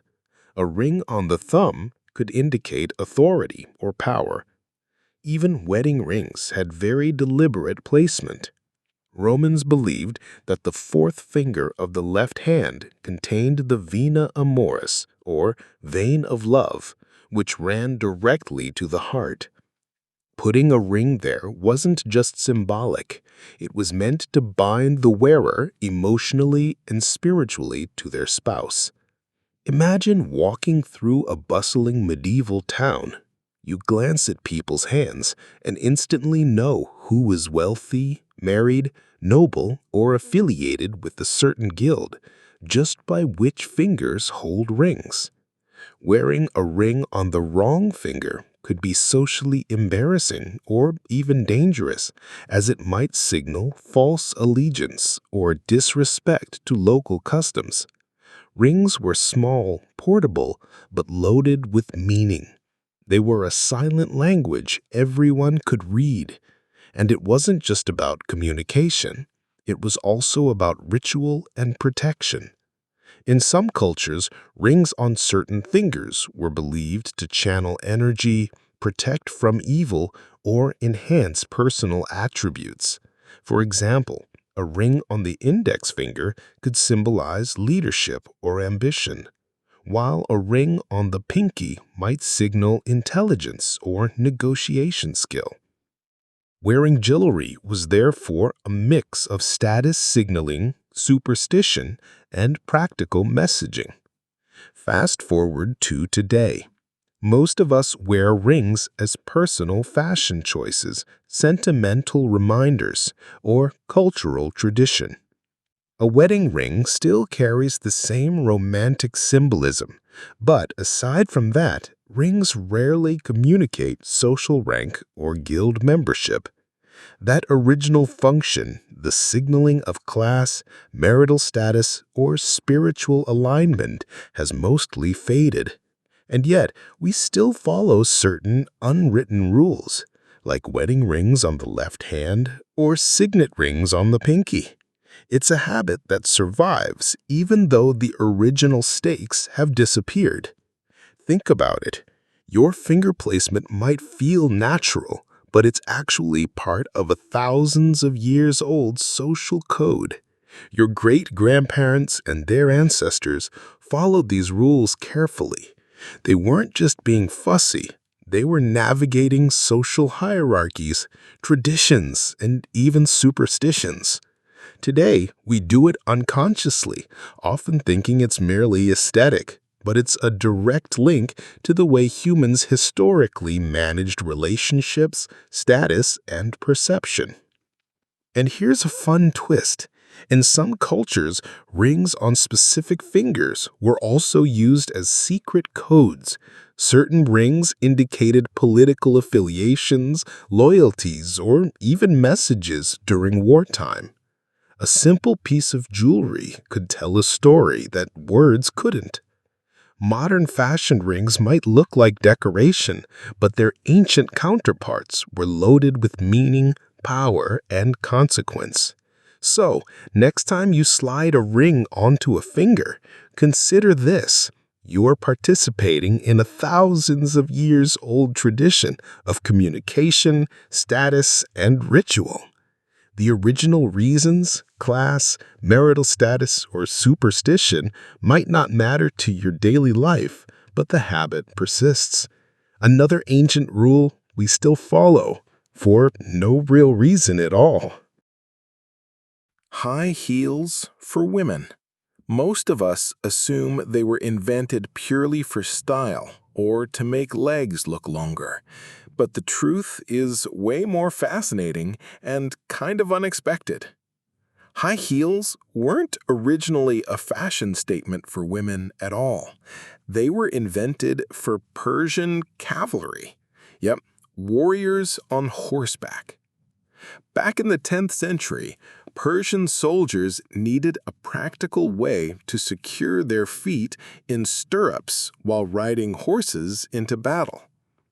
The heel acted like a hook, keeping the foot in place, giving stability and control while maneuvering on horseback. Soldiers who could stay balanced and ride efficiently had a huge advantage, and the heel was a small but essential tool for survival in combat. Hard to imagine now when we see 4-inch stilettos wobbling down the sidewalk, right? As time went on, heels began spreading through Europe, and here's where the story gets interesting. Aristocratic men started wearing them too. In 16th century Europe, high heels became a status symbol. Wealthy nobles, mostly men, used them to appear taller, more imposing and distinct from the lower classes. The heels weren't about comfort or beauty. They were about power, influence, and visual dominance. Eventually, women adopted heels too, and over centuries, heels slowly shifted from a practical tool to a fashion and beauty statement. Imagine a 17th century court scene. Men strut in bright-colored, high-heeled shoes, showing off their wealth and status. Women begin to wear heels too. But now the emphasis is elegance, posture, and social expectation. Over time, the function of keeping feet secure in stirrups disappeared for women, but the habit of wearing heels persisted as a marker of class, beauty, and sophistication. In essence, heels became a cultural artifact rather than a practical necessity. Fast forward to today, and we're still following this centuries-old trend. Heels are no longer about riding horses, nor even strictly about status in most places. Instead, they're aesthetic, social, and occasionally painful. Yet the habit survives largely because of tradition, fashion cycles, and social norms. Women wear heels for work, parties, weddings, or style, often unconsciously participating in a thousands of years old cultural rule that started as a military tool. Here's a fun thought. Every time someone struggles in sky-high heels or wobbles on the sidewalk, they're reenacting a tiny piece of history. From horseback in Persia to Versailles ballrooms to modern city streets, the high heel has traveled across time and purpose, and while the stakes have changed from survival in battle to visual elegance, the ritual of wearing heels persists, almost automatically in social settings. And there's a psychological layer too. Just like the Persian cavalry gained confidence on horseback, modern heels can make people feel taller, more confident, or more authoritative.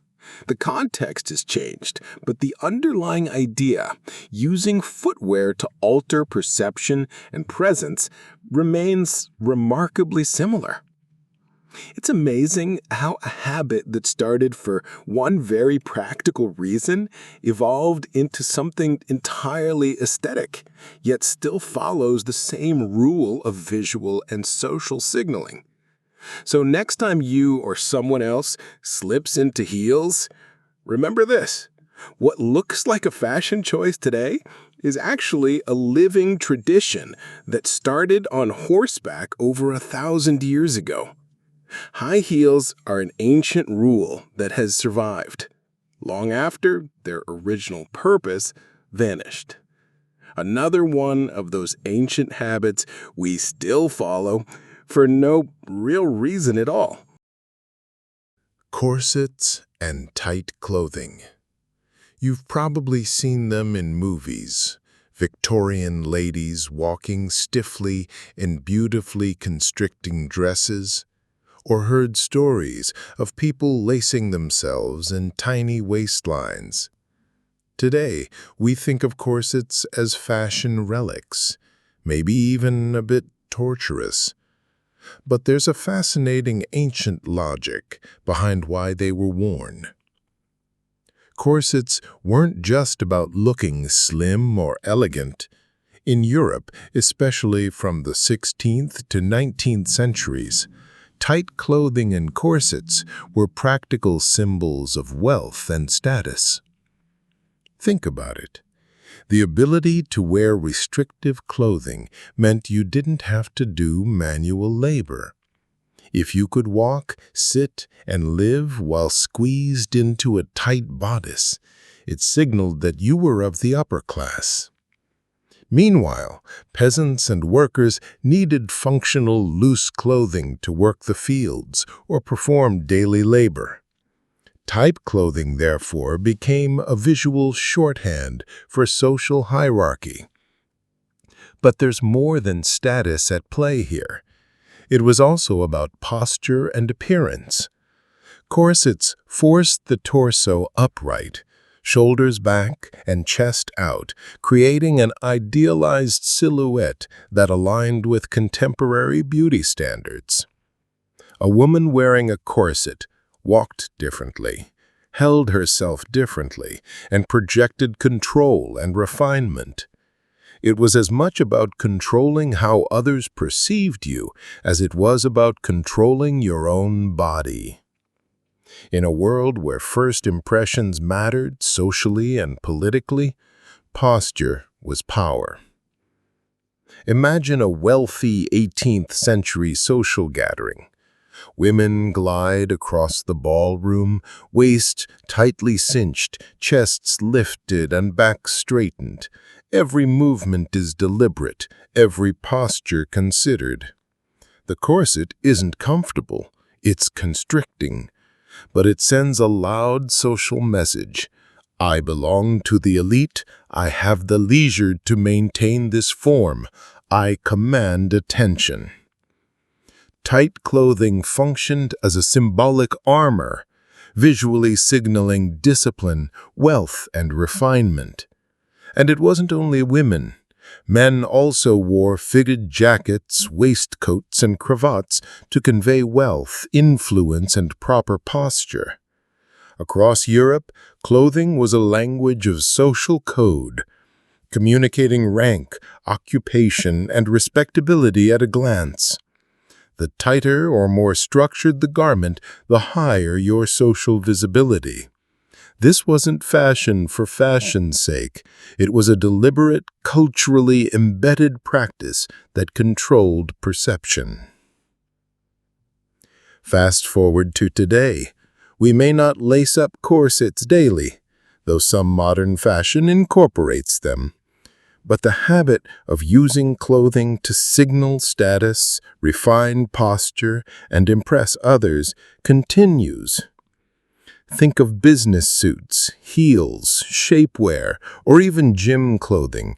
Tight or structured clothing still communicates confidence, control, or social aspiration. The original stakes, wealth, class, and societal hierarchy have evolved, but the habit remains, embedded into fashion, psychology, and social norms. Here's a fun reflection. The next time you adjust a blazer, tighten a belt, or put on structured clothing, you're participating in a tradition that spans centuries. The ritual of shaping your body to influence perception connects you to people in Europe who walked stiffly across ballrooms hundreds of years ago. The form, function, and symbolism may have changed, but the underlying principle of clothing as a marker of status and control persists quietly in modern life. So the next time you see a corset in a museum, a tight dress in a period drama, or even a contemporary outfit that molds the body, remember this: it's part of a thousands of years old human habit, one that communicated wealth, control, and social power long before fashion became the casual, aesthetic choice we think it is today. Another ancient rule we still follow, for no real reason at all. Hairstyles signaling social rank. You might think it's just hair, but back in ancient societies, the way you styled your hair could literally tell everyone around you who you were, how wealthy you were, or even your marital status. This wasn't gossip. It was a cultural code deeply woven into daily life. Take ancient China, Japan, or Europe, for example. In imperial China, elaborate hairstyles often indicated your position at court or family lineage. Certain hairpins, buns, or ornamentation were strictly regulated. Wear the wrong style, and you could face social disapproval, or worse, punishment. Similarly, in Edo period Japan, samurai women and geishas had hairstyles that told observers not only their profession, but also their level of training and social standing. In Europe, high-ranking women wore towering wigs, intricate braids, and elaborate curls. Each layer, accessory, and curl had meaning. Wealth, power, and fashion were inseparable. Imagine walking through a 17th century European ball. You see women with powdered wigs towering above their heads, adorned with feathers, jewels, and ribbons. The size and intricacy of a wig could signal wealth, status, and influence instantly. Meanwhile, simpler hairstyles marked the lower classes. It wasn't vanity, it was social language, a way of navigating a world where appearances conveyed authority, lineage, and access. Even men's hairstyles, from cropped cuts to elaborate curls, were part of this silent communication network. There's also a practical and symbolic layer. Hairstyles often required time, assistance, and expensive products, which in itself signaled privilege. If you had someone else styling your hair daily, using fine oils, combs, and adornments, it instantly showed that you didn't need to perform manual labor. The hairstyle became a badge of honor and leisure, communicating rank without a word. Think of it as early social media. Your look instantly told a story about your life, your resources, and your connections. Fast forward to today. Most of us style our hair for personal preference, aesthetics, or trends, but traces of this ancient system remain. Cultural traditions, ceremonial hairstyles, and even modern power looks in professional settings often carry subtle echoes of these ancient codes. Brides wear special hairstyles to signify marital transition. Military personnel have strict haircut standards, and certain communities still follow ancestral hair rituals. Even though the original stakes, court position, social hierarchy, are mostly obsolete, the idea that hair communicates something important persists. Here's a fun thought. Every time someone spends an hour in a salon perfecting a style for an interview, wedding, or party, they're participating in an ancient human habit of signaling status through hair. The form and context have changed, but the underlying principle remains. Hair is not just decoration, it's a silent social signal, a practice humans have followed for millennia. So next time you style your hair, add accessories, or notice someone else's elaborate do, remember this: You're continuing a thousands of years old tradition. Hairstyles once dictated social rank, profession, and lineage. Today, they might express personality, creativity, or taste, but the rule itself survives. Another ancient habit we still follow, for no real reason at all. Wearing certain colors for mourning. You know how in Europe, black is standard at funerals, while in China, red is typically avoided, or whites might be worn.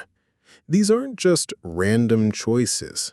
Colors were carefully chosen to symbolize grief, respect, or spiritual beliefs, and the traditions have surprisingly stuck around for centuries. Back in Europe, black became the traditional color of mourning during the Middle Ages. Why? Well, black is a somber, unobtrusive color, and it symbolizes loss, seriousness, and humility.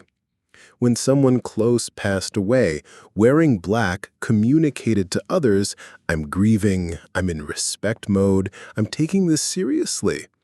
It wasn't fashion for fashion's sake. It was a social signal that everyone in the community could understand. The color acted like a silent language of emotion, visible to all. In China, the story is different. White often symbolized mourning, while red, associated with luck, happiness, and celebration, was avoided. Wearing red at a funeral would have been socially inappropriate and spiritually offensive. This color coding was deeply tied to beliefs about life, death, and spiritual balance. The right color helped honor the deceased while maintaining proper alignment with cultural and spiritual norms. Wearing the wrong color could bring shame or even the perception of inviting bad luck. Imagine the European town in the 18th century. Someone passes away and the entire family wears black clothing for weeks or months. The length and quality of the black garments indicate not only grief, but social status. Wealthy families could afford luxurious black silks, while poorer families had simple dyed fabrics. Across Asia, mourners carefully chose their garments, following rules that had been passed down for generations. Each color, pattern, and fabric choice had meaning. This wasn't arbitrary. It was a structured way for society to navigate grief, show respect, and maintain harmony. And it's fascinating how these practices survive even today. Most of us don't spend weeks in mourning attire, but the basic habit persists. Black at a European funeral, white in some Asian traditions, these habits continue to shape behavior, ceremony, and social expectations, even if the original symbolic reasoning is only vaguely remembered. People still instinctively respect these color codes, and the tradition is reinforced through media, etiquette guides, and family teachings. Here's a fun angle. Colors themselves carry psychological impact. Even if you don't consciously think about it, seeing black at a funeral signals solemnity. Seeing red at a wedding signals celebration. These associations are culturally ingrained, and part of the reason the tradition survives is because it works on multiple levels: social, psychological, and cultural. Humans are wired to respond to these visual cues, so habits around mourning colors persist long after the original spiritual or symbolic stakes may have faded. So, next time you notice people dressing in black at a funeral or white in certain Asian ceremonies, think about this. You're seeing a thousands of years old habit in action. Colors were chosen, regulated, and communicated social and spiritual meaning. Today, we follow the practice largely out of respect or tradition, but it's fascinating to realize how deeply rooted it is in history. Another ancient rule we'd still follow, for no real reason at all.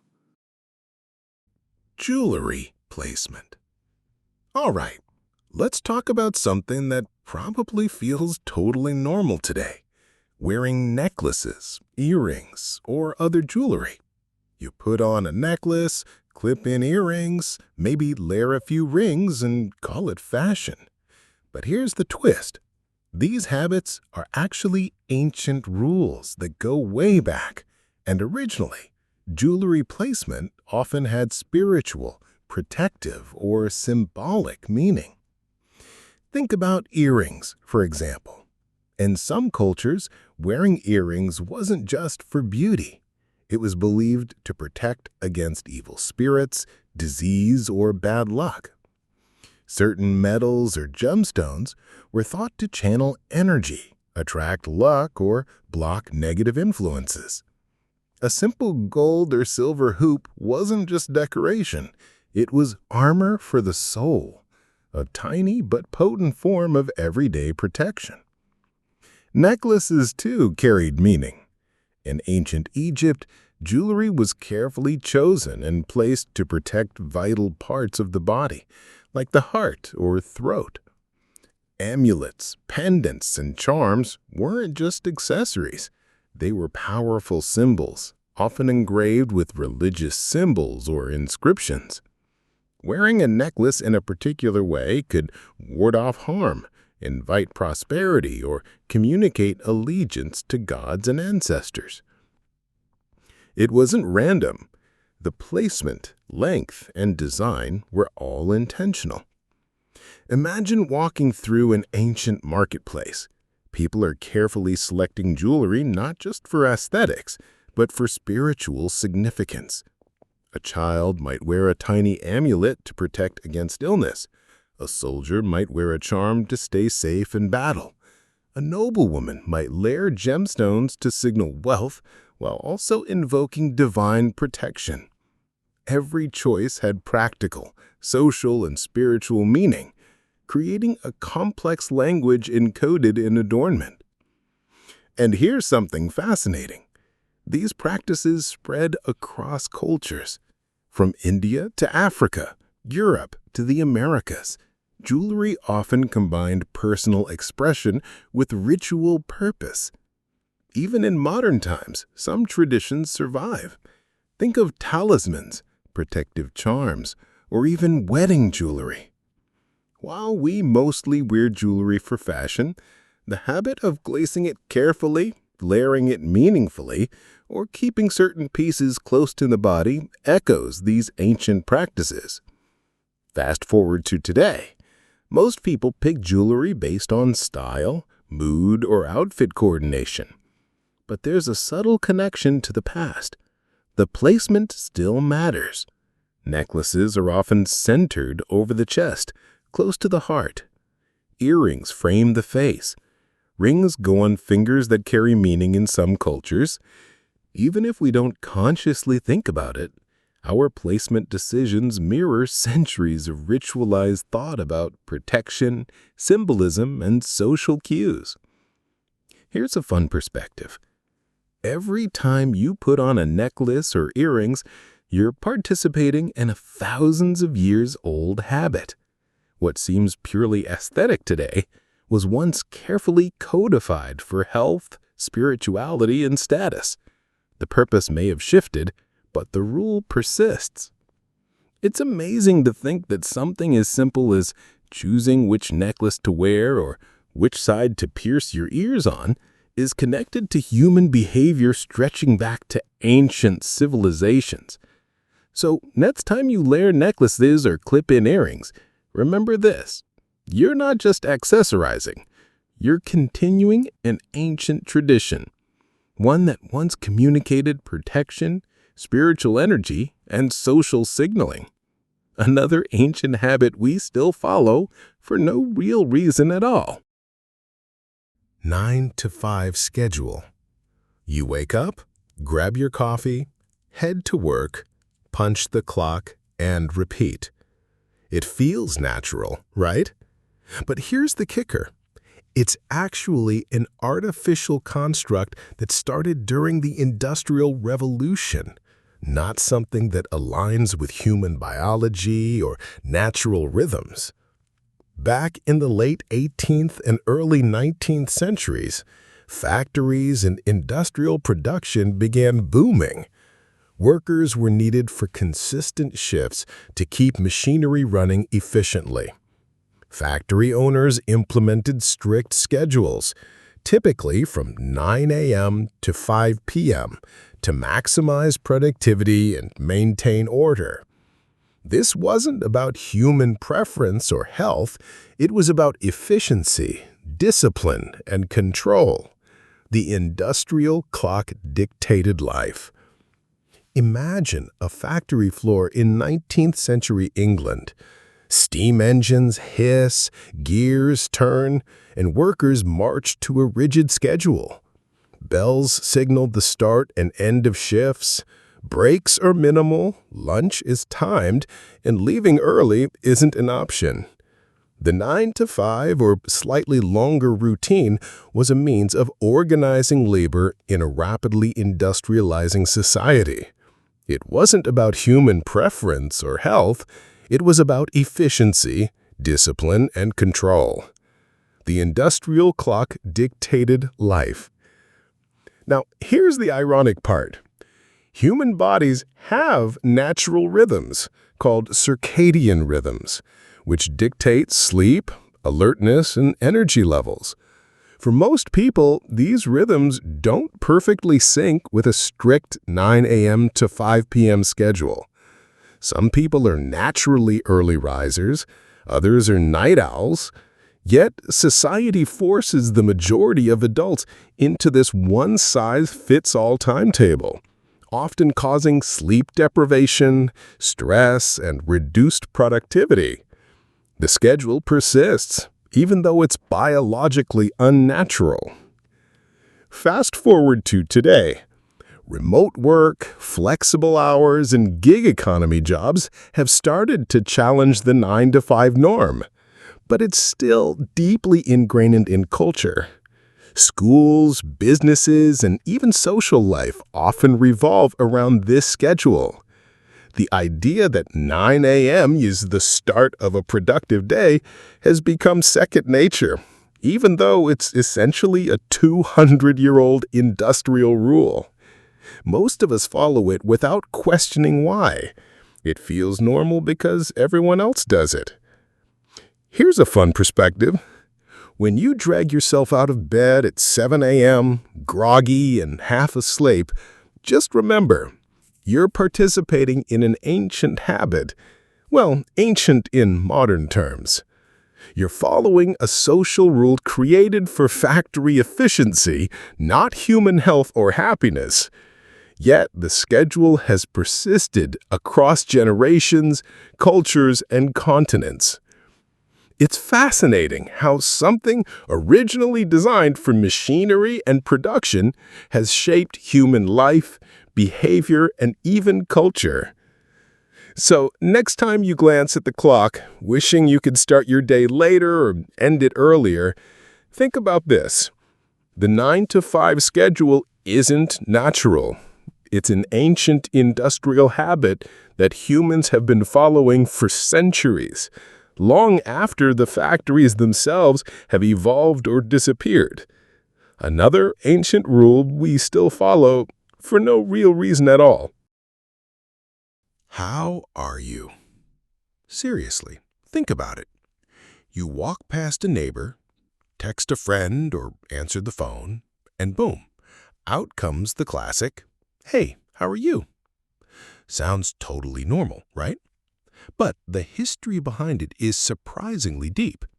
And it's one of those ancient social habits we still follow for no real reason. Back in the days before modern medicine and public health, asking someone about their health wasn't just polite. It was literally a way to check if someone was okay. Disease was common, epidemics were deadly, and communities depended on being aware of each other's well-being. A quick "how are you" functioned as a social safety check. If someone said, "not great," neighbors could offer help, food, or medicine. It was a small but vital part of maintaining health and survival. Imagine a village hundreds of years ago. You pass your neighbor in the market and you ask, "Hey, how are you?" They respond, maybe coughing or looking pale.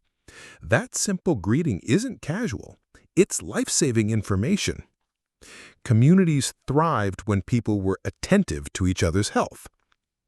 Over time, this evolved into more ritualized greeting, especially in urban settings where neighbors didn't rely on each other as directly. The original purpose, checking safety and wellness, was gradually replaced by politeness. Now, here's the ironic part. Today, most people don't expect an honest answer when they ask, "Hey, how are you?" The response is almost automatic. "Good, thanks. You?" Sometimes we don't even hear the answer. It's just a social filler, a way to acknowledge someone's presence politely. The greeting has survived, but the life or death stakes have disappeared. It's a habit that started as a practical necessity and now functions mostly as a social ritual. And it's fascinating how this habit crossed cultures and languages. In English, it's "How are you?" In Spanish, "¿Cómo estás?"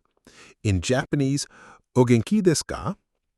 Across the globe, humans developed ways of asking about well-being as a social norm, even if most people today don't intend it literally. The greeting still signals friendliness, attentiveness, or social acknowledgement, echoing its ancient origins. Think about it. Every time you use this greeting, you are participating in hundreds, maybe thousands of years of human social behavior. It's embedded so deeply that most people don't even question it. The phrase itself may be simple, but its persistence shows how a practical rule for safety and community cohesion transformed into everyday social etiquette. So the next time you throw out a casual, "Hey, how are you?" think about this. You're following an ancient human habit that originally meant, "Are you well? Are you safe? Let me check on you." Today, it's polite small talk, but the roots go way deeper. Another ancient rule we still follow, for no real reason at all. Writing with pen and paper for authority. You might think, of course, it's just how we write stuff down. But here's the twist. For centuries, writing by hand wasn't just about recording information. It was a ritual that conveyed authority, prestige, and credibility. The actual act of writing was more about perception than necessity. Back in medieval and early modern times, literacy wasn't widespread. Very few people could read and write, and those who did held privileged positions in society. Priests, scholars, government officials, and merchants. Writing by hand, especially with elaborate scripts, wasn't simply practical, it was symbolic. The careful strokes, inked letters, and formal structure of documents signaled that the writer was educated, trustworthy, and authoritative. A handwritten decree carried weight because of its presentation, not just its content. Imagine a medieval scribe meticulously crafting a document. Each flourish of the pen, every carefully looped letter is a statement. I am educated. I am powerful. I am credible. In a society where most people couldn't read or write, the appearance of authority mattered as much as the message itself. This ritualized form of writing reinforced social hierarchies, showing who had access to knowledge, who could communicate legally, and who could make decisions. Even the materials reinforced prestige. Expensive parchment, gold ink, or elaborately decorated borders weren't about necessity. They were about status and perception. The more effort and artistry applied, the more authoritative the document seemed. Governments, religious institutions, and wealthy families used writing as a way to show legitimacy, even if the same message could have been conveyed in simpler ways.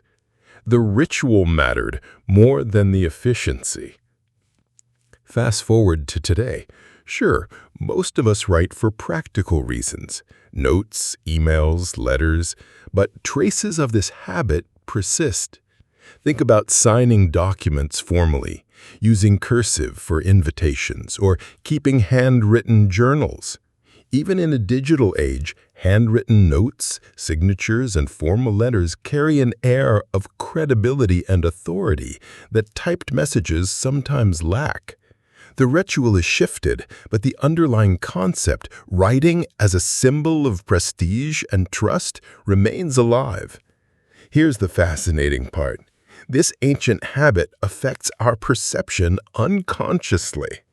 People tend to trust handwritten notes more than printed ones.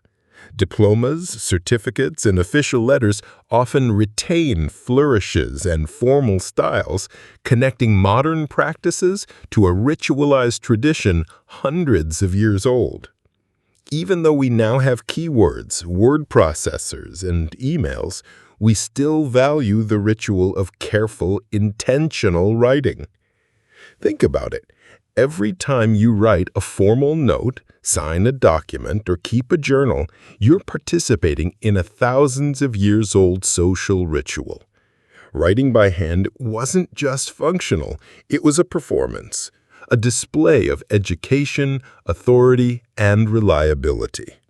Modern necessity has mostly replaced the original social context, but the habit persists in etiquette, perception, and culture. So next time you pick up a pen, remember this.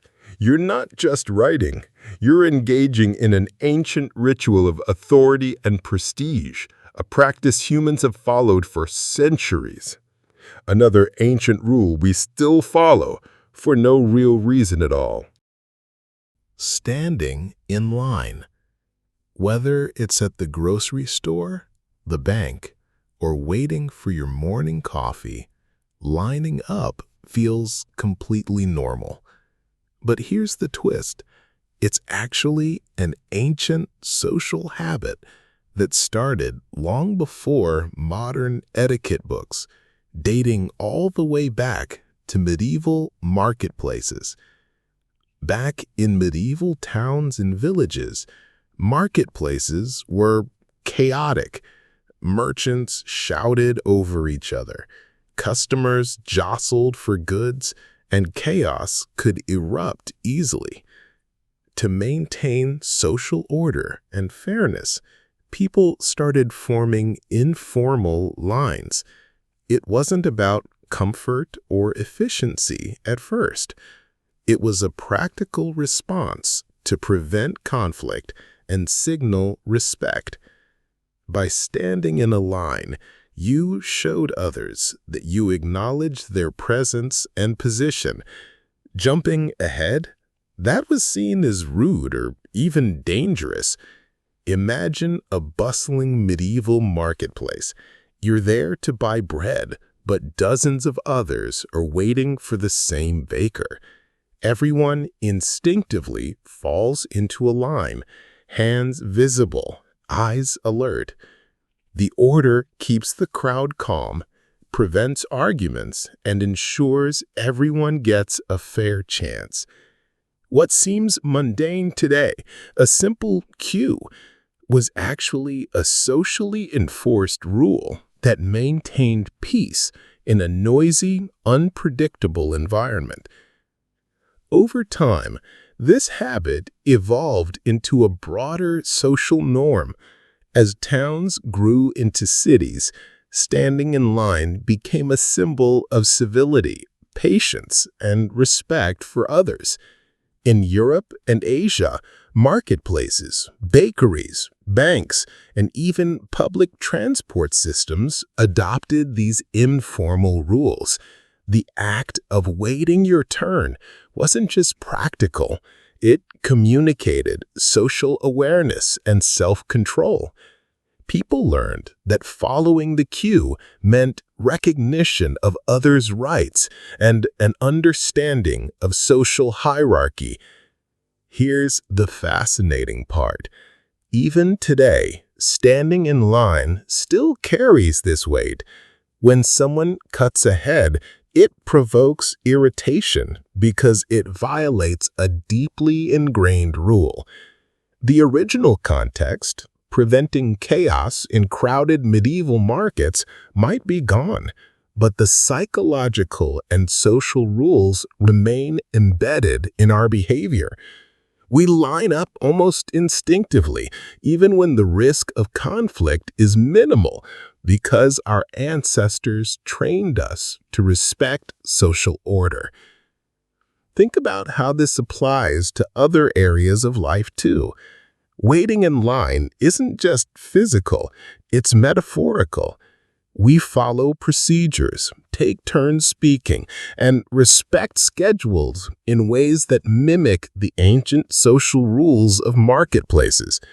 Even subtle gestures like holding your spot, signaling patience, or allowing someone to go first echo centuries of social conditioning. And here's a fun insight. Research shows humans have a natural sense of fairness, but standing in line formalizes it. It's a visible system that reduces conflict and signals cooperation. The practice survived because it worked extremely well in social organization, and today it still shapes our behavior, often without us realizing it. So next time you're waiting in line, staring at the person in front of you or checking your phone, remember this: you're participating in a thousands of years old social ritual designed to maintain fairness, order, and respect. What feels ordinary is actually an ancient habit we still follow for no real reason at all. Annual leave, based on harvest cycles. Most of us think of holidays as a perk, something granted by companies for relaxation or personal time. But here's a fascinating twist. The idea of scheduled time off is rooted in ancient agricultural cycles, specifically harvest periods, and it has survived surprisingly intact into today's world. Back in agrarian societies, life revolved around the land.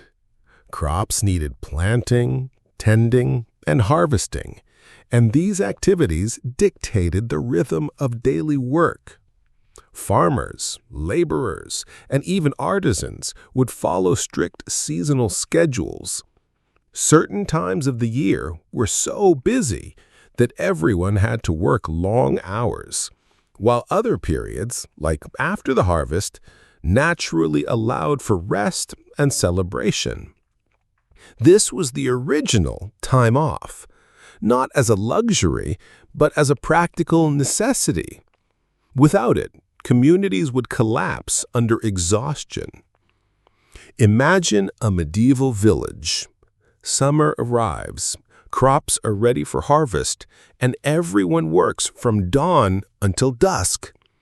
Then, once the work is done, the community comes together for festivals, feasts, and rituals.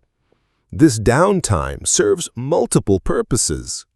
It allows bodies to recover, provides social bonding, and celebrates the success of the harvest. Essentially, annual leave began as a survival strategy, ensuring humans didn't burn out during peak labor seasons. As societies evolved, industrialization shifted people off the land, but the rhythm of work and rest remained deeply ingrained.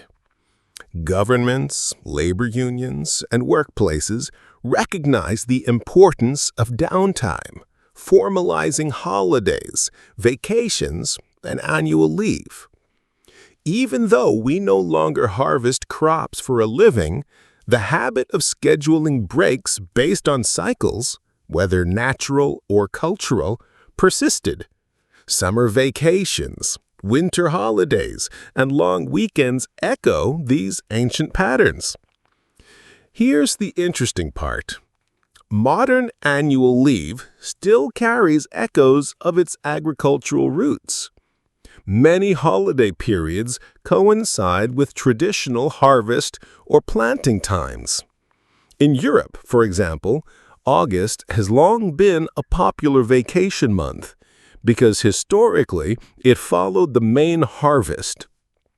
In other cultures, festivals and time off align with agricultural cycles or religious calendars that were tied to seasonal work. Essentially, we're still following a schedule dictated by the land, even if we're now sitting in offices or flying to beach resorts. And there's a psychological layer too. Humans are wired to benefit from periodic rest and social celebration. The ancient habit of taking breaks after intense labor ensured not just physical recovery, but mental health, social cohesion, and even productivity for the next cycle of work. Today, annual leave serves similar purposes, proving that the wisdom of ancient labor rhythms survived centuries of societal change. So next time you book a vacation, enjoy a long weekend, or take a day off without guilt, remember this. You're participating in an ancient human habit, a rhythm of work and rest that stretches back to harvest cycles and agricultural societies. The context has changed, the crops aren't yours, and the work isn't manual labor, but the rule persists. Another ancient practice we still follow for no real reason at all. Doorknobs on the right side. You open doors every day without thinking twice, but there's actually a fascinating historical reason behind this habit, and it's tied to ancient weaponry, hand dominance, and social norms. Back in medieval times, the majority of people were right-handed, and most homes, castles, and fortifications were designed to accommodate that. But there was a deeper, tactical reason. Swordsmen and defenders needed to be able to draw their weapon quickly when opening doors. If the door opened on the left side, a right-handed warrior would have their sword hand awkwardly positioned, making them slower to react in a potential ambush. Doors with knobs on the right favored quick, efficient, and safe access for the majority of people. Imagine a medieval castle. Guards are patrolling, nobles are moving through corridors, and attackers could be anywhere outside the door.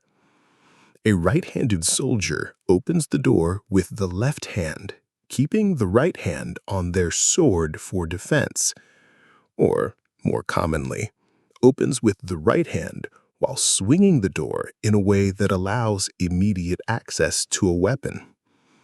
The design wasn't arbitrary, it was functional and survival-oriented. Every architectural choice was intentional. And here's the interesting part. This preference for right-sided doorknobs outlasted swords and even medieval architecture. As homes modernized and swords became obsolete, the habit stuck. Builders, architects, and designers continued placing knobs on the right because people were accustomed to it. It became a subtle form of standardization, a quiet rule that everyone followed without questioning why. Even today, the majority of doorknobs, handles, and door-opening mechanisms are oriented for right-handed convenience. Left-handed people often adapt to this standard, even though it was originally designed for warriors, not civilians. It's a habit that originated from a tactical necessity but survived purely out of tradition.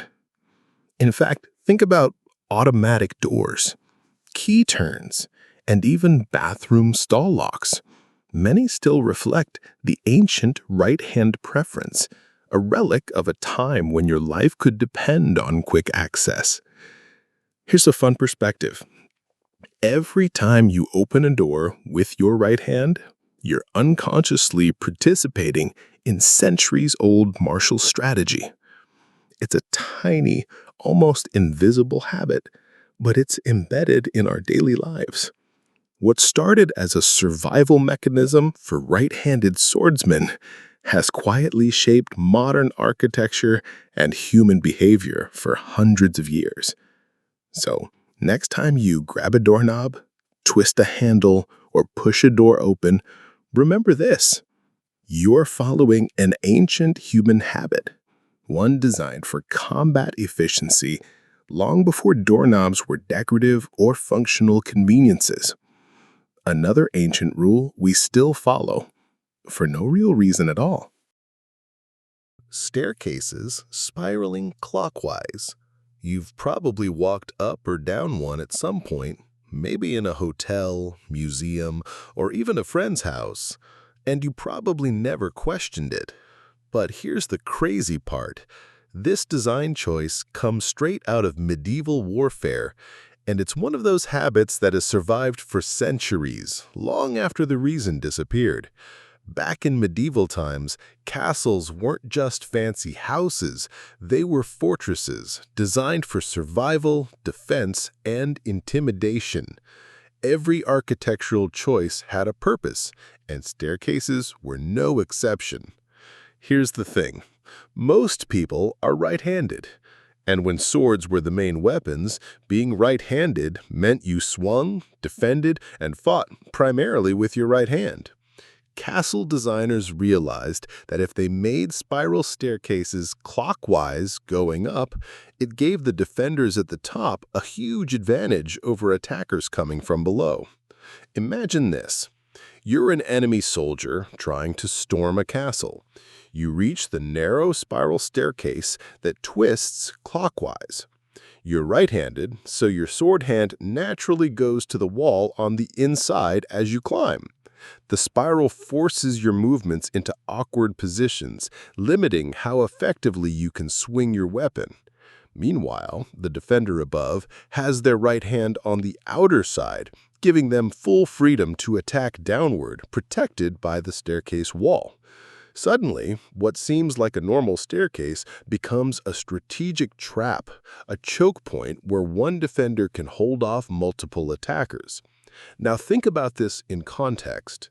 Castles were tight, narrow spaces, and every advantage mattered. Designers weren't thinking about aesthetics or elegance. They were thinking, how can we make sure one defender can defend against a whole group? How can we exploit human anatomy and handedness? And that's exactly what clockwise spirals did. They leveraged right-handed dominance to make the castle safer, more defensible, and a nightmare for attackers. Here's the fascinating part. This design wasn't just one-off luck. It became a standard in European castles, spreading across regions and centuries. Builders knew that clockwise spirals worked. They were codified into the rules of architecture for defensive fortifications. So what started as a tactical choice became a quiet rule, passed down from master builders to apprentices, generation after generation. Fast forward to today.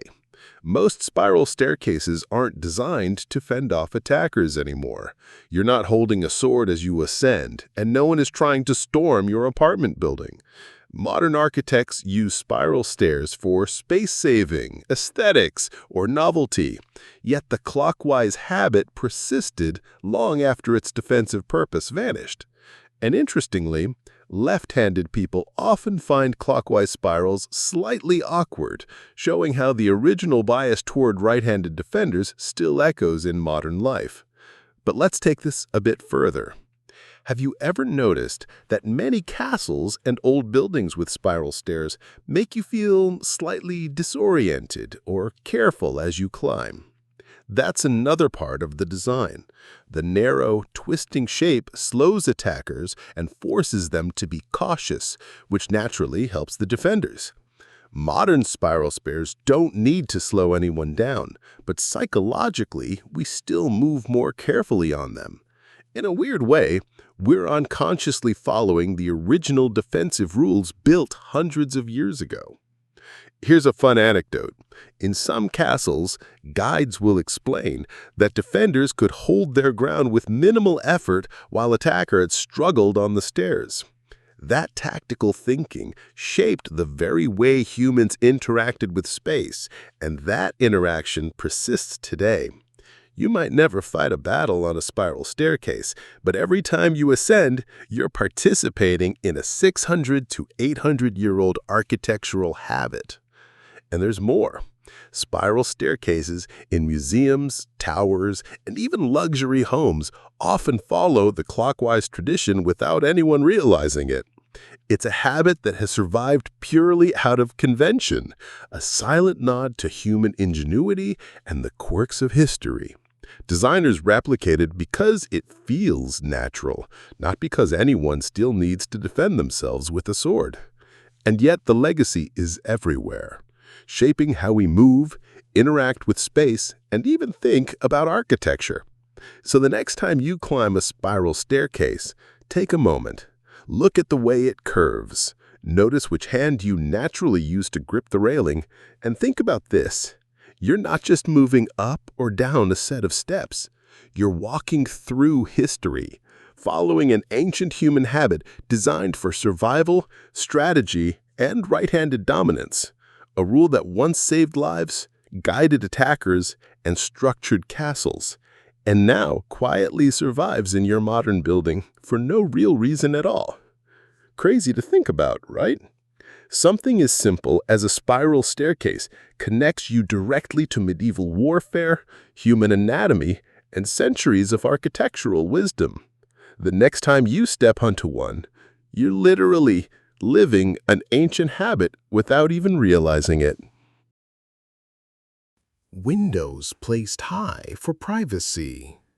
You see them in classrooms, bathrooms, offices, and even some modern homes. You might think it's just for letting in sunlight or ventilation, right?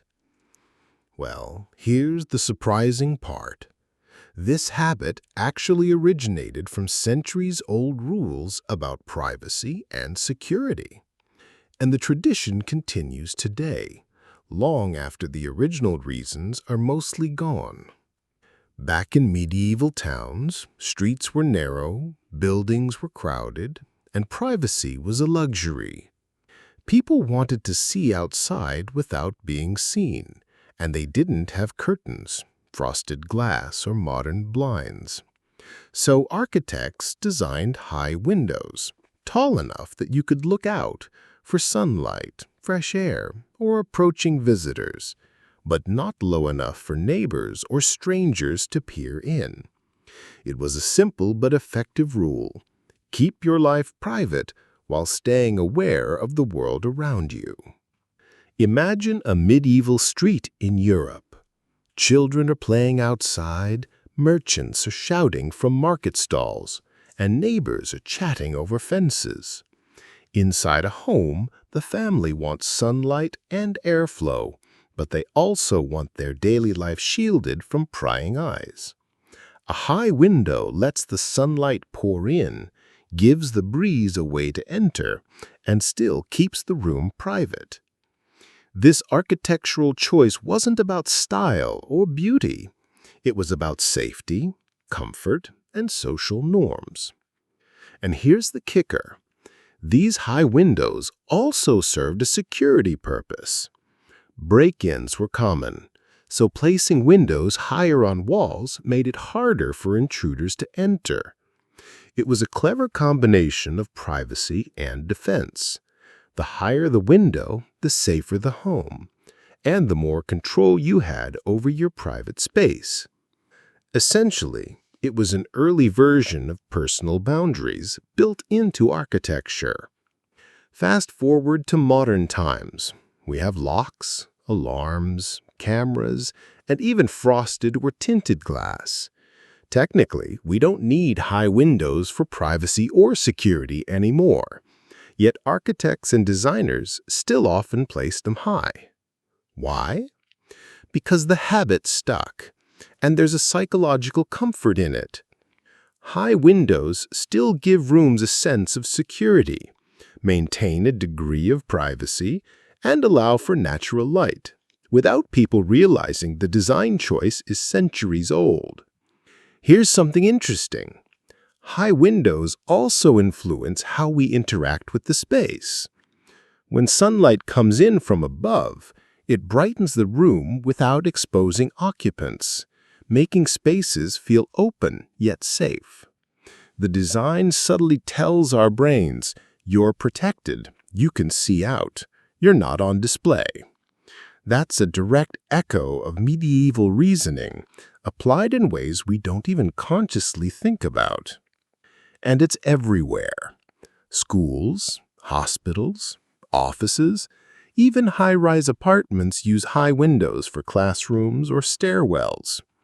Modern bathrooms often feature them for natural light while maintaining privacy. Essentially, the habit has evolved, but the principle is unchanged. Privacy first, visibility second.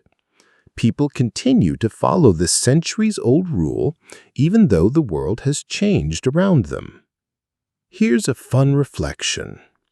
Every time you glance out a high window or enjoy sunlight filtering in from above, you're participating in a tradition designed hundreds of years ago, combining privacy, security, and human comfort.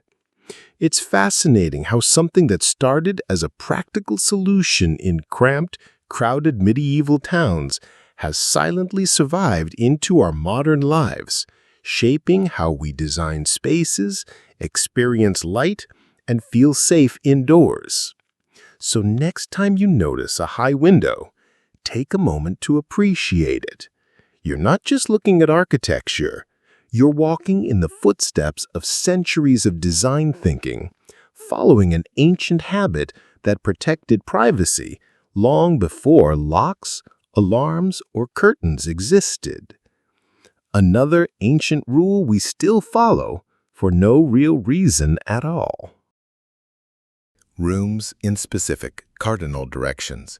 Why some houses, buildings, or rooms are oriented towards specific directions.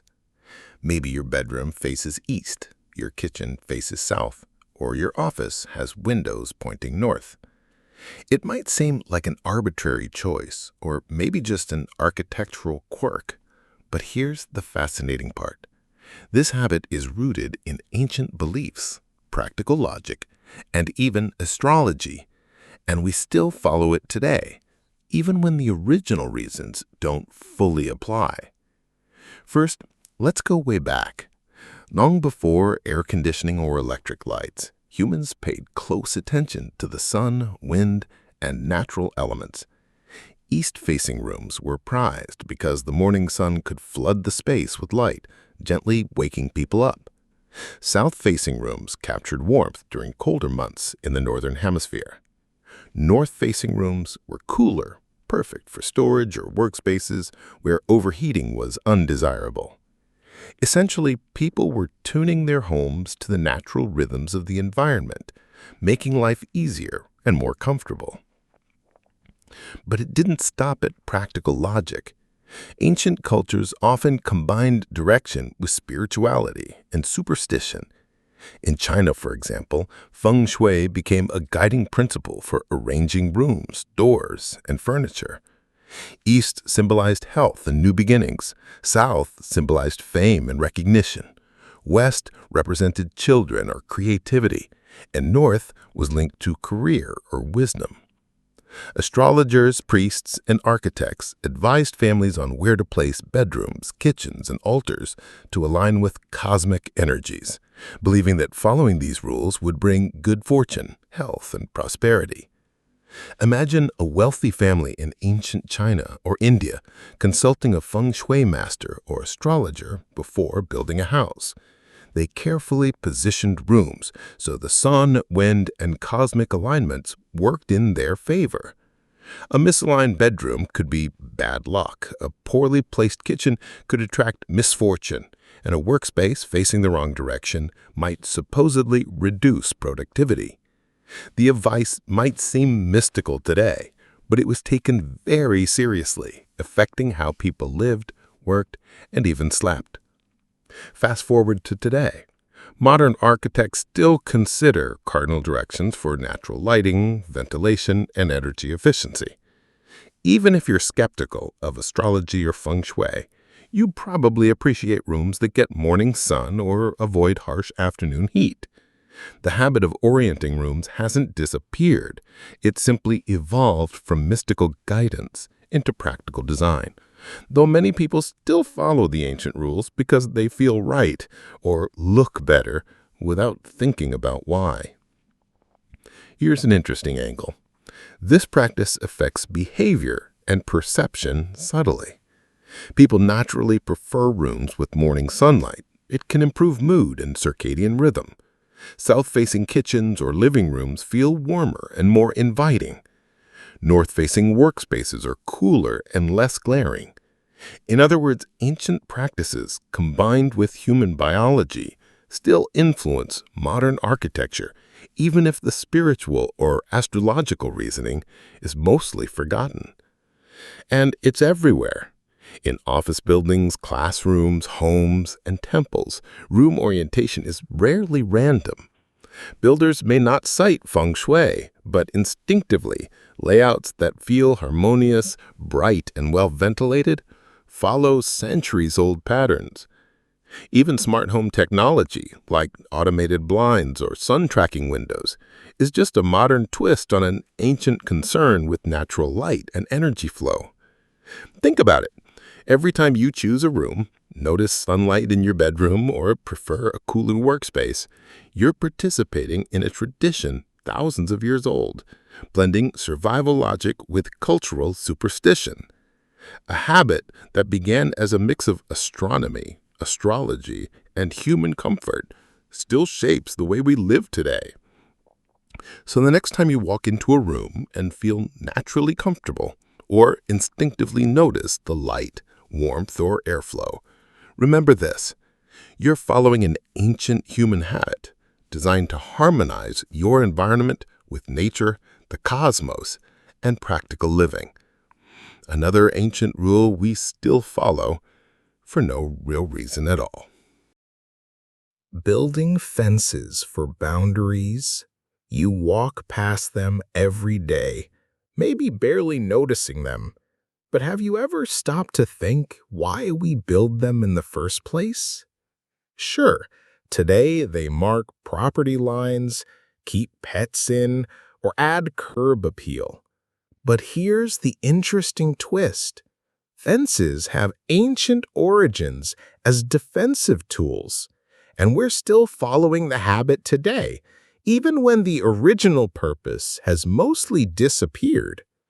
Way back before modern security systems or police forces, communities had to protect themselves from intruders, animals, and rival tribes.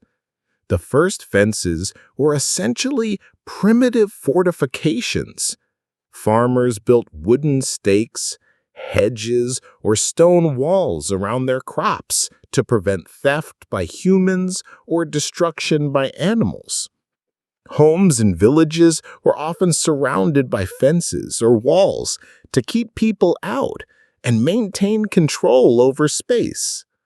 In that context, a fence wasn't decorative, it was critical for survival. Imagine a small medieval village.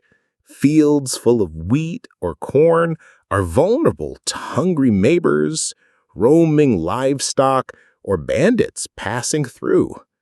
A simple wooden fence can make the difference between a bountiful harvest and total loss.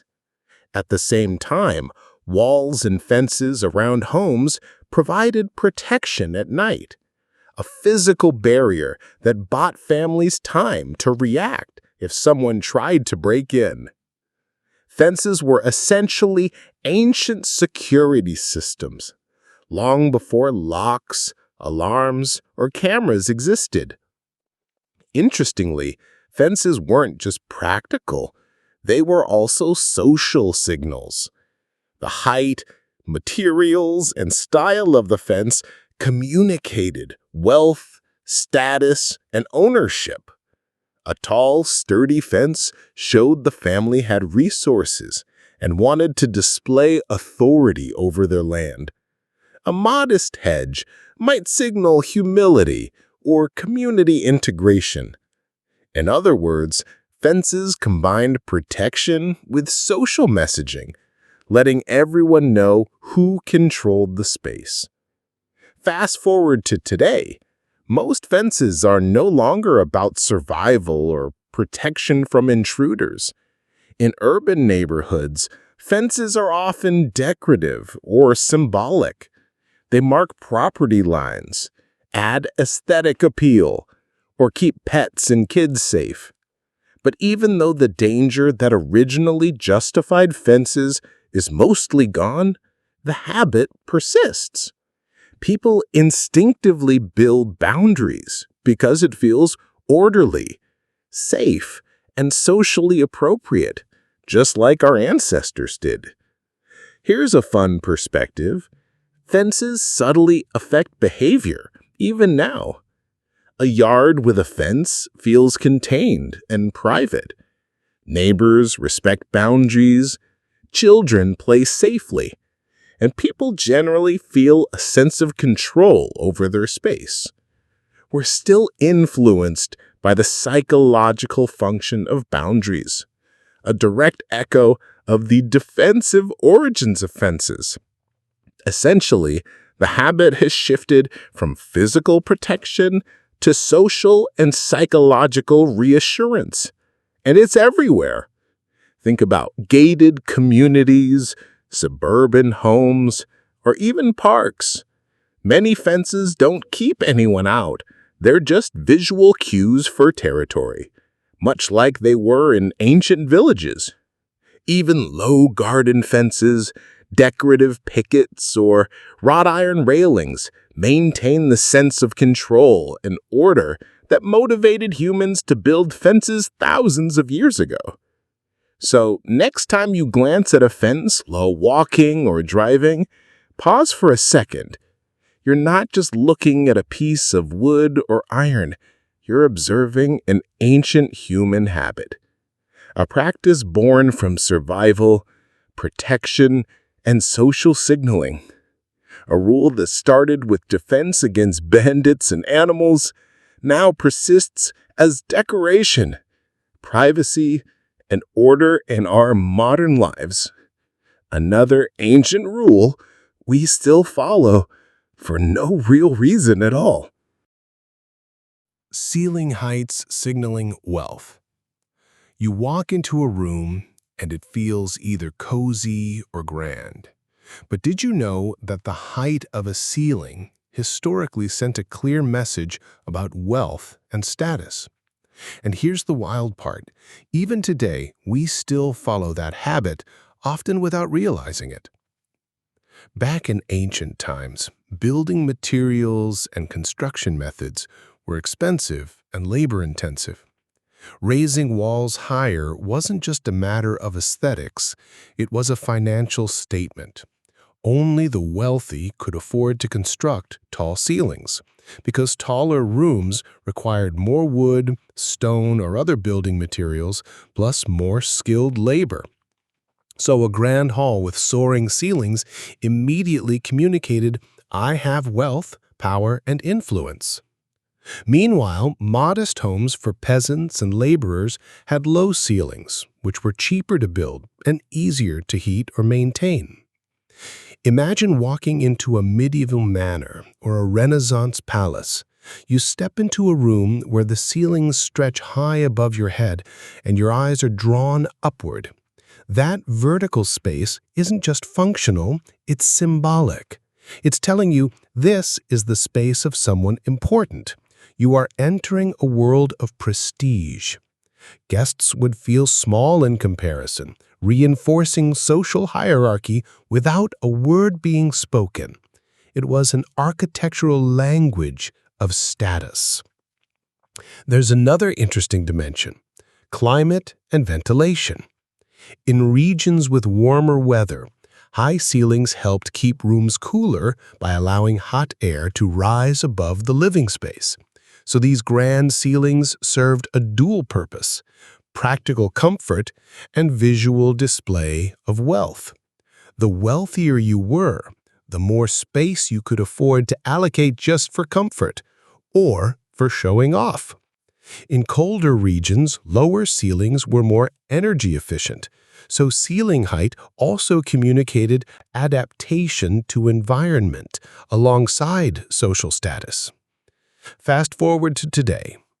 Modern architecture has made building tall ceilings more accessible, but the habit persists.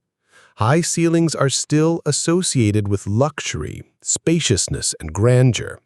Think penthouses, museums, or hotels with soaring lobbies.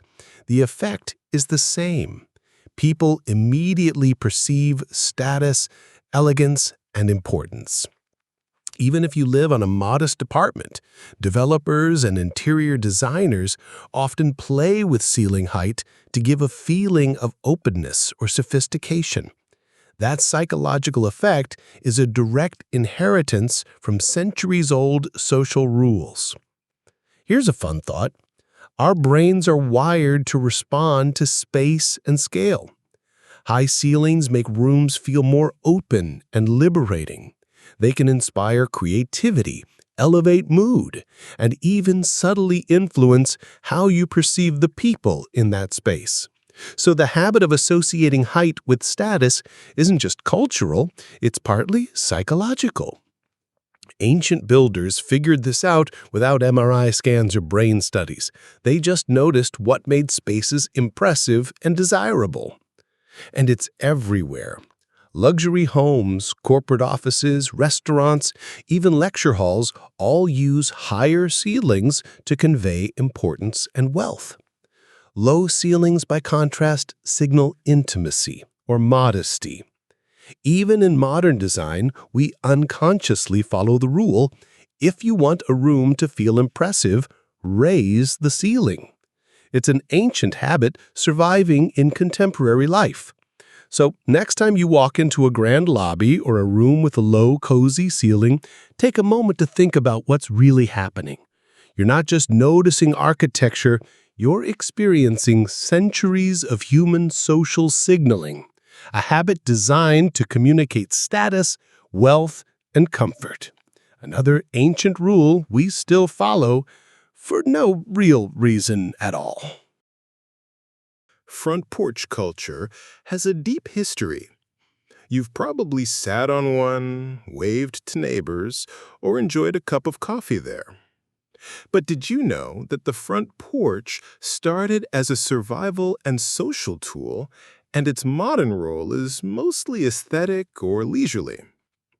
The habit of having a front porch is another ancient practice we still follow, for no real reason.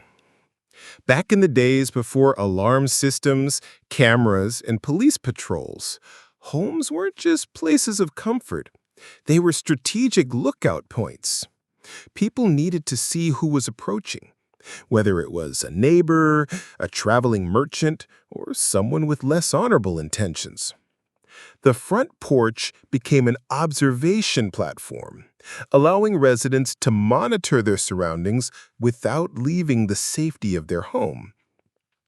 It was a simple, practical design, elevated slightly, open enough for visibility, but protected from the elements.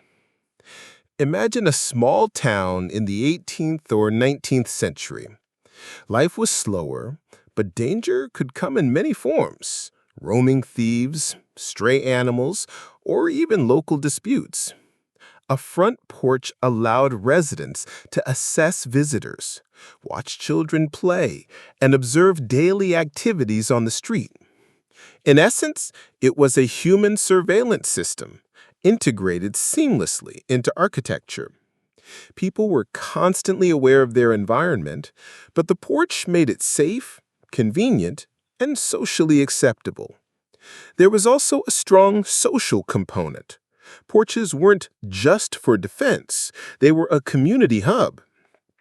Neighbors could chat without entering someone's home, greetings were exchanged, and small gatherings could take place outdoors.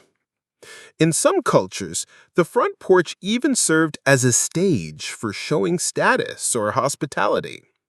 The size, style, and decoration of the porch communicated wealth, taste, and openness. A well-kept porch could say, "We're friendly, prosperous, and vigilant." Fast forward to today. Modern homes rarely need porches for safety. We have locks, cameras, security systems, and gated communities. Yet, the habit persists.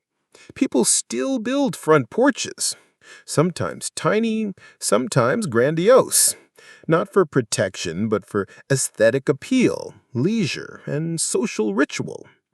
Watching the street, sipping coffee, or simply decorating the exterior maintains the porch's symbolic function of observation and connection even when the practical need is gone. Here's something interesting. Front porches subtly influence human behavior. They encourage interaction with the neighborhood, promote casual conversations, and even improve a sense of safety. Children play in view of adults, neighbors exchange greetings, and passers-by feel a sense of belonging. These benefits mirror the original purpose of the porch: surveillance, social awareness, and community cohesion, repurposed in a modern context. And it's not just residential architecture. Porches appear in cafes, small shops, and even offices, often for the same reason: to create a visual and social connection with the outside world. Even when they're purely decorative, they echo the centuries-old habit of needing to observe and connect with the surrounding environment. In a way, every porch is a small monument to human vigilance and sociability, a tradition passed down through generations. So next time you step onto a front porch, whether it's your own, a friend's, or just one you admire from afar, remember this: you're participating in an ancient architectural habit, one that began as a combination of survival, community engagement, and social signaling. What started as a practical lookout has become a symbol of leisure, aesthetics, and neighborliness. Another ancient rule we still follow, for no real reason. Knocking on wood. You know the ritual. You say something hopeful, like, "I haven't gotten sick all year," and instinctively wrap your knuckles on a wooden table or door. Sounds familiar, right? But here's the wild truth. This habit goes way back into ancient spiritual practices, long before anyone thought of it as superstition. The origin is believed to come from pagan Europe, particularly among Celtic tribes. People thought that spirits and gods lived in trees, and trees were considered sacred. By touching or knocking on the wood, they were invoking protection from those spirits, asking them not to allow misfortune to strike after making a bold statement. Essentially, it was an ancient form of insurance, a spiritual safety net. Imagine yourself as a villager in Celtic Europe. You've just boasted to friends about your excellent health, a safe journey, or a successful harvest. Saying such things aloud was risky. It might attract envy or the attention of mischievous spirits. So instinctively, you touch a nearby tree or rap on wood. That gesture was a way to ward off bad luck and keep fate on your side. It's like the ultimate ancient backup plan. You speak boldly, but you also hedge your bets with a tiny ritual. Over time, the practice spread and evolved. By the Middle Ages, knocking on wood became part of Christian Europe, sometimes tied to touching church pews or sacred wooden objects. The meaning shifted slightly. It wasn't just about spirits in trees, but about calling upon divine protection. The superstition persisted even as society became more structured, literate, and urbanized. Humans, it seems, never gave up the need for small rituals to feel safe in an uncertain world. Fast forward to today. Most of us knock on wood without thinking about trees, spirits, or divine protection. We're simply continuing a thousands of years old habit, a reflexive gesture whenever we mention something we hope won't fail. Even scientists, engineers, or skeptics occasionally find themselves rapping on a table after saying something bold. It's subconscious, almost like our brains are wired to create tiny safety rituals, even when there's no real magic involved. Here's the fascinating psychological angle. Knocking on wood actually satisfies a need for control in uncertain situations. Humans are wired to look for patterns and exert influence, even symbolically. The act of knocking gives the brain a tiny sense of agency, like saying, "Okay, I did my part, now let's hope for the best." So even if the original reason was spiritual, the habit persists because it still serves a functional purpose psychologically. And it's everywhere. From casual office chatter to bedtime routines, knocking on wood has seeped into countless cultures and contexts. Different regions have slight variations. Some might touch metal, pat a surface, or knock in a particular rhythm, but the core idea is the same: warding off bad luck through a small, deliberate action. It's an ancient habit carried forward into modern life, silently shaping how we talk about hope, risk, and uncertainty. So, next time you hear yourself knocking on wood, pause for a second. You're not just being superstitious. You're participating in a ritual thousands of years old, connecting you to ancient peoples who also tried to protect themselves from fate, envy, and misfortune. Another ancient rule we still follow for no real reason at all. Walking under ladders. You know that feeling. You see a ladder leaning against the wall, and somehow, even if it's safe, you take the long way around. Weird, right? But here's the interesting part. This habit isn't just about clumsiness or fear of falling. It's steeped in ancient symbolism, superstition, and safety concerns, and it's been passed down for centuries. The origin of avoiding ladders is believed to go back to ancient Egypt. Ladders leaned against walls naturally formed a triangle, and the triangle was considered a sacred shape representing stability, strength, and even the connection between earth and heaven. Walking through that triangle was thought to disrupt the sacred geometry, invite misfortune, or offend the gods. So, in a way, it wasn't just superstition, It was spiritual respect for sacred forms.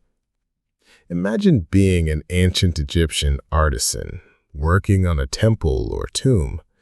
A ladder is propped against a wall while you carve intricate designs. Stepping under that ladder would feel wrong. It's literally entering a sacred space in a way that violates tradition. Even if no one could explain why bad luck would happen, the cultural rules were clear. Don't disrespect the triangle. Over time, this association of ladders with bad luck spread to other cultures, evolving into the superstition we know today. But there's also a practical reason for avoiding ladders. Even before superstition took hold, ladders were dangerous.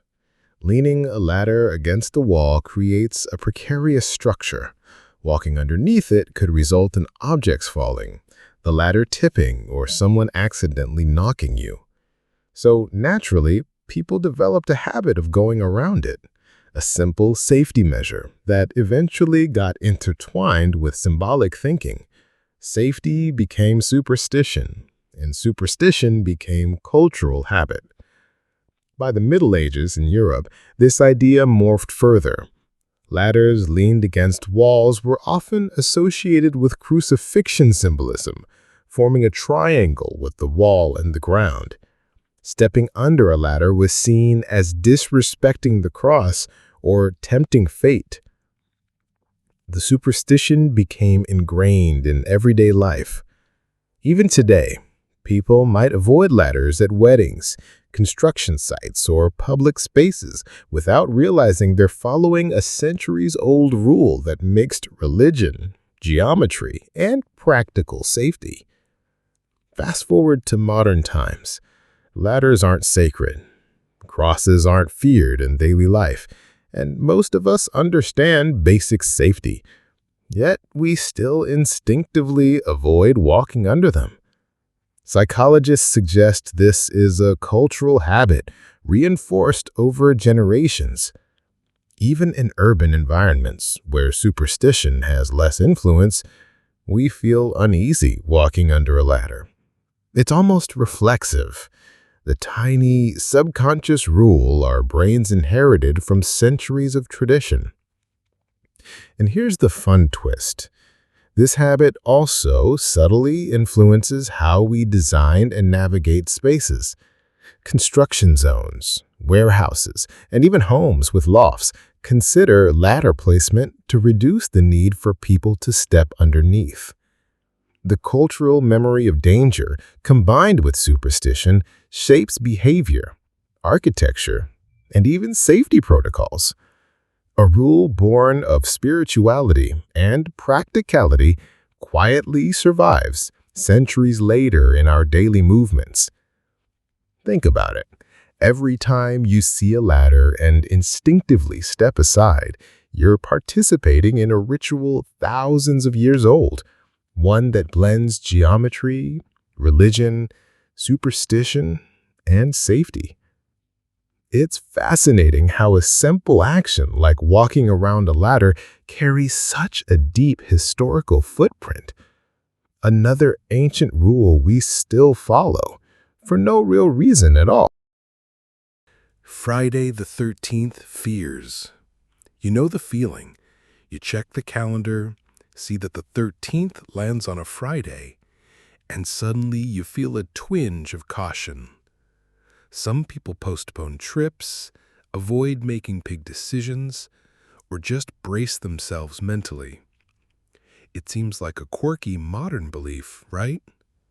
But here's the fascinating part. This fear actually stems from medieval numerology, religious traditions, and centuries-old superstitions. And it's one of those habits we still follow for no real reason. Let's start with the number 13. In many ancient cultures, 12 was considered a complete or perfect number. 12 months in a year, 12 zodiac signs, 12 apostles. The number 13, being just beyond perfection, came to represent irregularity excess or misfortune. Combine that with Friday, which in Christian tradition was the day of Jesus' crucifixion, and you get a recipe for fear. An unlucky day amplified by an unlucky number. Medieval Europeans were particularly sensitive to this combination, believing it was a day when accidents, misfortune, or bad spirits were more likely to occur. Imagine living in the Middle Ages. Life was uncertain. Disease, famine, and violence were real threats. Any symbol, like a number or day, could feel meaningful and foreboding. Friday the 13th became a mental marker for caution. People might delay travel, avoid signing contracts, or double-check their livestock and crops. Even if nothing logically made that day worse than any other, the superstition created a cultural rhythm of anxiety and care. Here's something even more interesting. The fear of Friday the 13th has been reinforced in literature and popular culture. Stories like The Last Supper, where 13 people dined together before Jesus' crucifixion, added symbolic weight to the number. Centuries later, novels, films, and media, especially in the 20th century, cemented the superstition in public consciousness. So what began as a medieval cautionary habit has become a globally recognized cultural phenomenon. Fast forward to today. Most people know Friday the 13th is unlucky, yet logically, the day is no more dangerous than any other. Flights aren't more likely to crash, businesses don't fail disproportionately, and accidents happen randomly. And yet, hotels report fewer bookings, car insurance companies see small dips in traffic, and people joke nervously about cursed days. We've inherited a habit that originated in numerology and religious symbolism, and it still subtly shapes behavior centuries later. Here's the psychological angle. Humans are pattern-seeking creatures. We notice patterns, exaggerate rare events, and assign meaning to randomness. Friday the 13th acts as a mental flag, reminding us to be cautious, reflective, or superstitious even without real danger. It's a habit of cultural anticipation, passed down from medieval fears, reinforced by storytelling, and now embedded in modern calendars. And it's everywhere. Calendars, pop culture, social media, even office jokes reference Friday the 13th. People make choices based on it without thinking about why, simply following a centuries-old superstition. The day carries a silent legacy, connecting us to medieval Europe and the human tendency to assign meaning to uncertainty. So next time you notice Friday the 13th looming on your calendar, take a moment. You're not just being superstitious. You're participating in a habit thousands of years old, shaped by numerology, religion, and storytelling. Another ancient rule we still follow, for no real reason at all. Throwing salt over your shoulder. Maybe you spilled some salt while cooking or setting the table, and instinctively, you grabbed the salt shaker and flicked it over your left shoulder. Feels familiar, right? But here's the fascinating part. This tiny gesture is an ancient superstition with roots in spiritual protection, and yet we still do it today, often without thinking about why. Back in the day, salt wasn't just a seasoning. It was precious, expensive, and symbolic.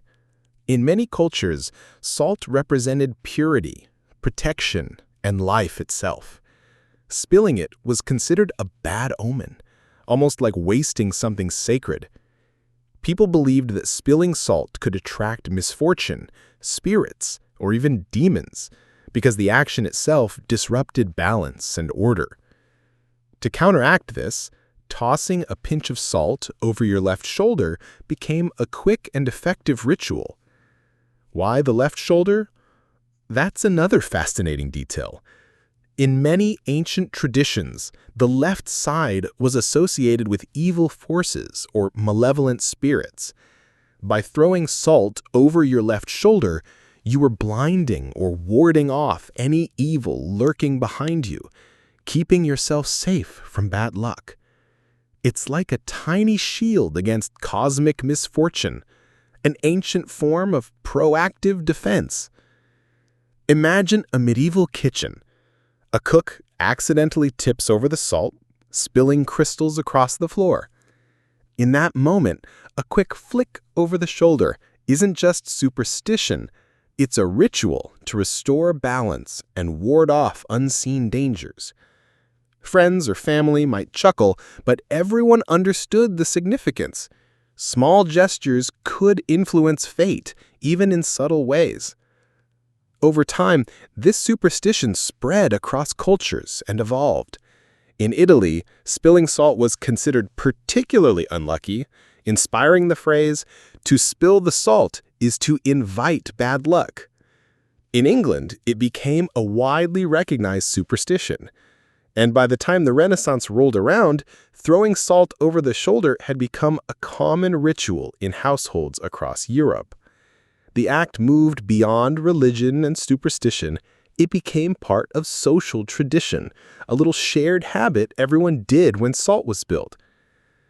Fast forward to today, most people don't truly believe in spirits, malevolent forces, or cosmic punishment when they spill salt, yet the habit persists. You might find yourself instinctively flicking salt over your shoulder, smiling at the old superstition, or teaching it to your kids just for fun. That simple, reflexive action is directly inherited from centuries of cultural practice, a tiny habit that survived long after its original spiritual necessity faded. Here's the fascinating psychological angle. Humans like to feel control over uncertainty. Spilling salt is an accident, random, unexpected. Throwing salt over your shoulder gives your brain a sense of agency, like you've taken action to prevent bad luck. Even though logically nothing has changed, the act reduces anxiety and restores a feeling of order, which is why the habit persists. And it's everywhere. Recipes, kitchen tips, and even movies sometimes reference this superstition. From Italy to England to the Americas, the gesture has traveled across cultures and centuries, quietly influencing behavior in kitchens, dining rooms, and households everywhere. The next time you flick that salt over your shoulder, you're participating in a ritual thousands of years old, connecting modern life to ancient beliefs about luck, protection, and human desire for control. So, next time you spill salt, pause and smile. You're not just being playful, you're following an ancient human habit, one rooted in protection, symbolism, and superstition. Another ancient rule we still follow for no real reason at all. Avoiding mirrors after dark. You know the feeling. You're getting ready for bed, and a glance at a mirror in the dark can feel off. Some people instinctively avoid looking into mirrors after dark, even if they don't believe in ghosts or spirits. But here's the fascinating truth. This habit dates back centuries, rooted in fear of spirits, superstition, and cautionary traditions, and we still follow it today, even if only subconsciously. The origin of this superstition goes back to ancient civilizations. Many cultures believed mirrors were more than just reflective surfaces. They were portals or connections to the spirit world. In ancient Rome, for instance, mirrors were thought to hold fragments of the soul. Looking into a mirror at night, when darkness and uncertainty ruled, could allow evil spirits to enter your reflection or even steal a piece of your soul. That's heavy, right? People weren't just being dramatic. They genuinely believed that mirrors were bridges between worlds. Imagine living in a medieval home by candlelight. Shadows stretch across the room, and the only source of light is a flickering flame. A mirror on the wall reflects not just your image, but the shadows, shapes, and unknown lurking behind you. Avoiding that reflection at night wasn't just about superstition. It was about self-preservation, protecting your soul and avoiding unseen danger. Mirrors were seen as unpredictable objects that could magnify risk, especially when human perception is already limited in the dark. Over time, this fear was reinforced through stories, folklore, and cautionary tales. In some cultures, breaking a mirror was believed to bring 7 years of bad luck because the soul trapped inside the mirror was disturbed. In others, mirrors at night were used in rituals, divination, or communication with the dead, further embedding the idea that mirrors are powerful and potentially dangerous. Parents would tell children to cover mirrors at night to ward off spirits, a practice that subtly taught habitual caution around mirrors. Fast forward to today.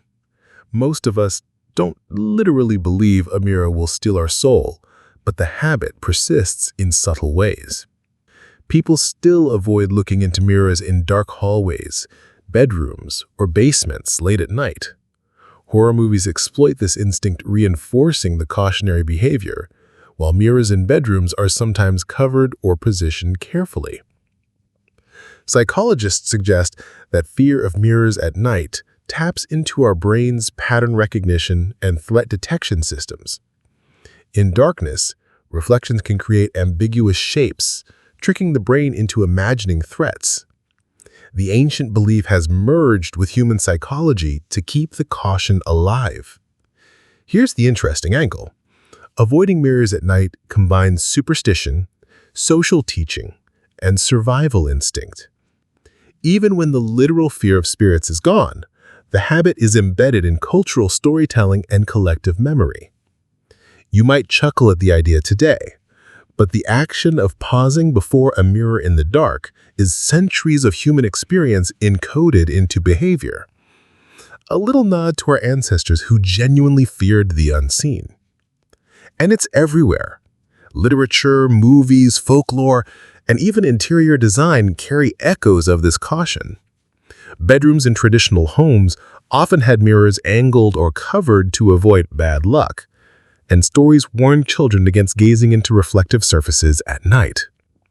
The habit has survived not because it's rational, but because it resonates with a universal human instinct, the need to protect ourselves from unknown forces in uncertain conditions. Crossing fingers for luck. You hope for a good outcome, an exam, a game, a job interview, and instinctively you cross your fingers. It feels natural, right? But here's the fascinating backstory. This habit originated as a Christian protection sign, and yet we still do it today, mostly as a superstition or playful gesture. The origin dates back to early Christian Europe, when believers faced persecution and danger. Back then, openly displaying faith could be risky. People wanted a subtle symbol of protection, something to call upon divine favor without drawing attention.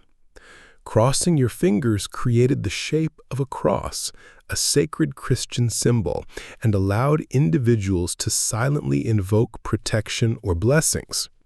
So when someone crossed their fingers, they weren't just hoping, they were literally signaling a spiritual safeguard. Imagine living in a time when faith was both personal and precarious. You might whisper a prayer, hide a small cross, or cross your fingers when making a wish or expressing hope. It was a way to ask for divine assistance, especially when circumstances were uncertain or dangerous. The gesture was compact, subtle, and deeply symbolic, perfect for a world where your faith could literally save your life. Over time, the practice evolved. Crossing fingers started to be used more generally as a gesture for good luck, even outside strictly religious contexts. By the Middle Ages, it was a widespread cultural habit in Europe, applied to all kinds of situations, hoping for safe travel, a successful harvest, or positive outcomes in daily life. Eventually, the gesture made its way into secular superstition, and by the 19th and 20th centuries, it had become the universal symbol for wishing for luck that we recognize today. Fast forward to modern times. Most people crossing their fingers aren't thinking about Christianity or invoking divine protection. They're simply following a centuries-old habit, a social and psychological ritual that conveys hope and optimism. The action itself has psychological power. Crossing your fingers gives your brain a tangible way to express desire or anticipation, creating a subtle sense of control over uncertain outcomes. Even though the cross-shaped gesture doesn't actually influence fate, it reduces anxiety and reinforces intention. Here's something interesting. Crossing fingers is also socially communicative. When you cross your fingers, you're signaling to others your hope or good intentions. Friends might see it, understand it, and share the sentiment. It's a small symbolic way to connect with others while navigating uncertainty, a practice that has survived centuries of cultural change because it works on both personal and social levels. And it's everywhere. Movies, books, casual conversations, even memes reinforce the habit. Children learn it early, often without knowing the historical origin. Adults use it habitually, sometimes even crossing fingers behind their back when telling white lies or secret wishes. What began as a Christian sign of protection has become a playful, universal ritual, another example of an ancient rule we still follow for no real reason at all. Breaking a wishbone. You know how it goes. You and a friend or family member each grab one side of the dried V-shaped bone from a chicken or turkey, pull, and whoever ends up with the larger piece gets to make a wish. It seems playful and innocent, right? But here's the interesting truth. This is an ancient ritual with symbolic origins, and it's a habit we still follow for no logical reason at all. The origin of breaking the wishbone goes all the way back to ancient Etruria in Italy, long before modern Thanksgiving or Sunday dinners existed. People believed that the furcula, the forked bone of birds, like chickens and turkeys, contained magical properties. They thought it could bring good fortune and grant wishes. So after a meal, two people would each pull one side, and the person with the larger piece was considered favored by luck or the gods. It wasn't just a silly game. It was a ritual with spiritual significance. Why the wishbone specifically? Birds were seen as messengers between the human and divine realms in many ancient cultures. Their bones were symbolic, believed to hold power even after death. The V-shape of the wishbone also represented divine balance and fortune. By breaking it, humans felt they could influence luck, asserting a tiny bit of control over fate through a symbolic act. Imagine sitting in an ancient kitchen, post-feast, tugging on a wishbone, silently hoping the gods were on your side. It was fun, yes, but it was also a serious ritual of hope and divine favor. When the Romans absorbed Etruscan traditions, the habit persisted and spread across Europe. Over time, the ritual lost most of its religious significance, becoming more of a folk practice. People continued to believe that luck could be granted through the wishbone, even if it was mostly playful superstition rather than a spiritual act. The idea traveled with European settlers to the Americas, eventually becoming part of Thanksgiving tradition and holiday culture, complete with games and friendly competition. Fast forward to today. We still break wishbones, often laughing, cheering, and making playful wishes. Logically, nothing magical happens when you pull a bone in half. Yet, the habit persists because it's fun, social, and ritualistic. The action creates a sense of hope, excitement, and anticipation. There's also a psychological element. The ritual reinforces positive thinking and optimism, even if it's entirely symbolic. Humans have always needed small, tangible actions to influence uncertainty, and the wishbone serves exactly that purpose. Here's the fun twist. Breaking the wishbone also strengthens social bonds. You're participating in a shared ritual, connecting with someone else over a tiny moment of chance and anticipation. Winning the wishbone isn't just about luck. It's about participating in tradition, play, and communal experience. It's a subtle reminder of how ancient habits survive in our modern lives, even when their original spiritual purpose has faded. And it's everywhere. Holiday dinners, family gatherings, and cultural references in movies and cartoons all perpetuate this habit. Kids learn it, adults indulge in it, and the ritual keeps alive an ancient idea of luck, hope, and playful superstition. The wishbone is a perfect example of an ancient rule we still follow without questioning its original logic or necessity.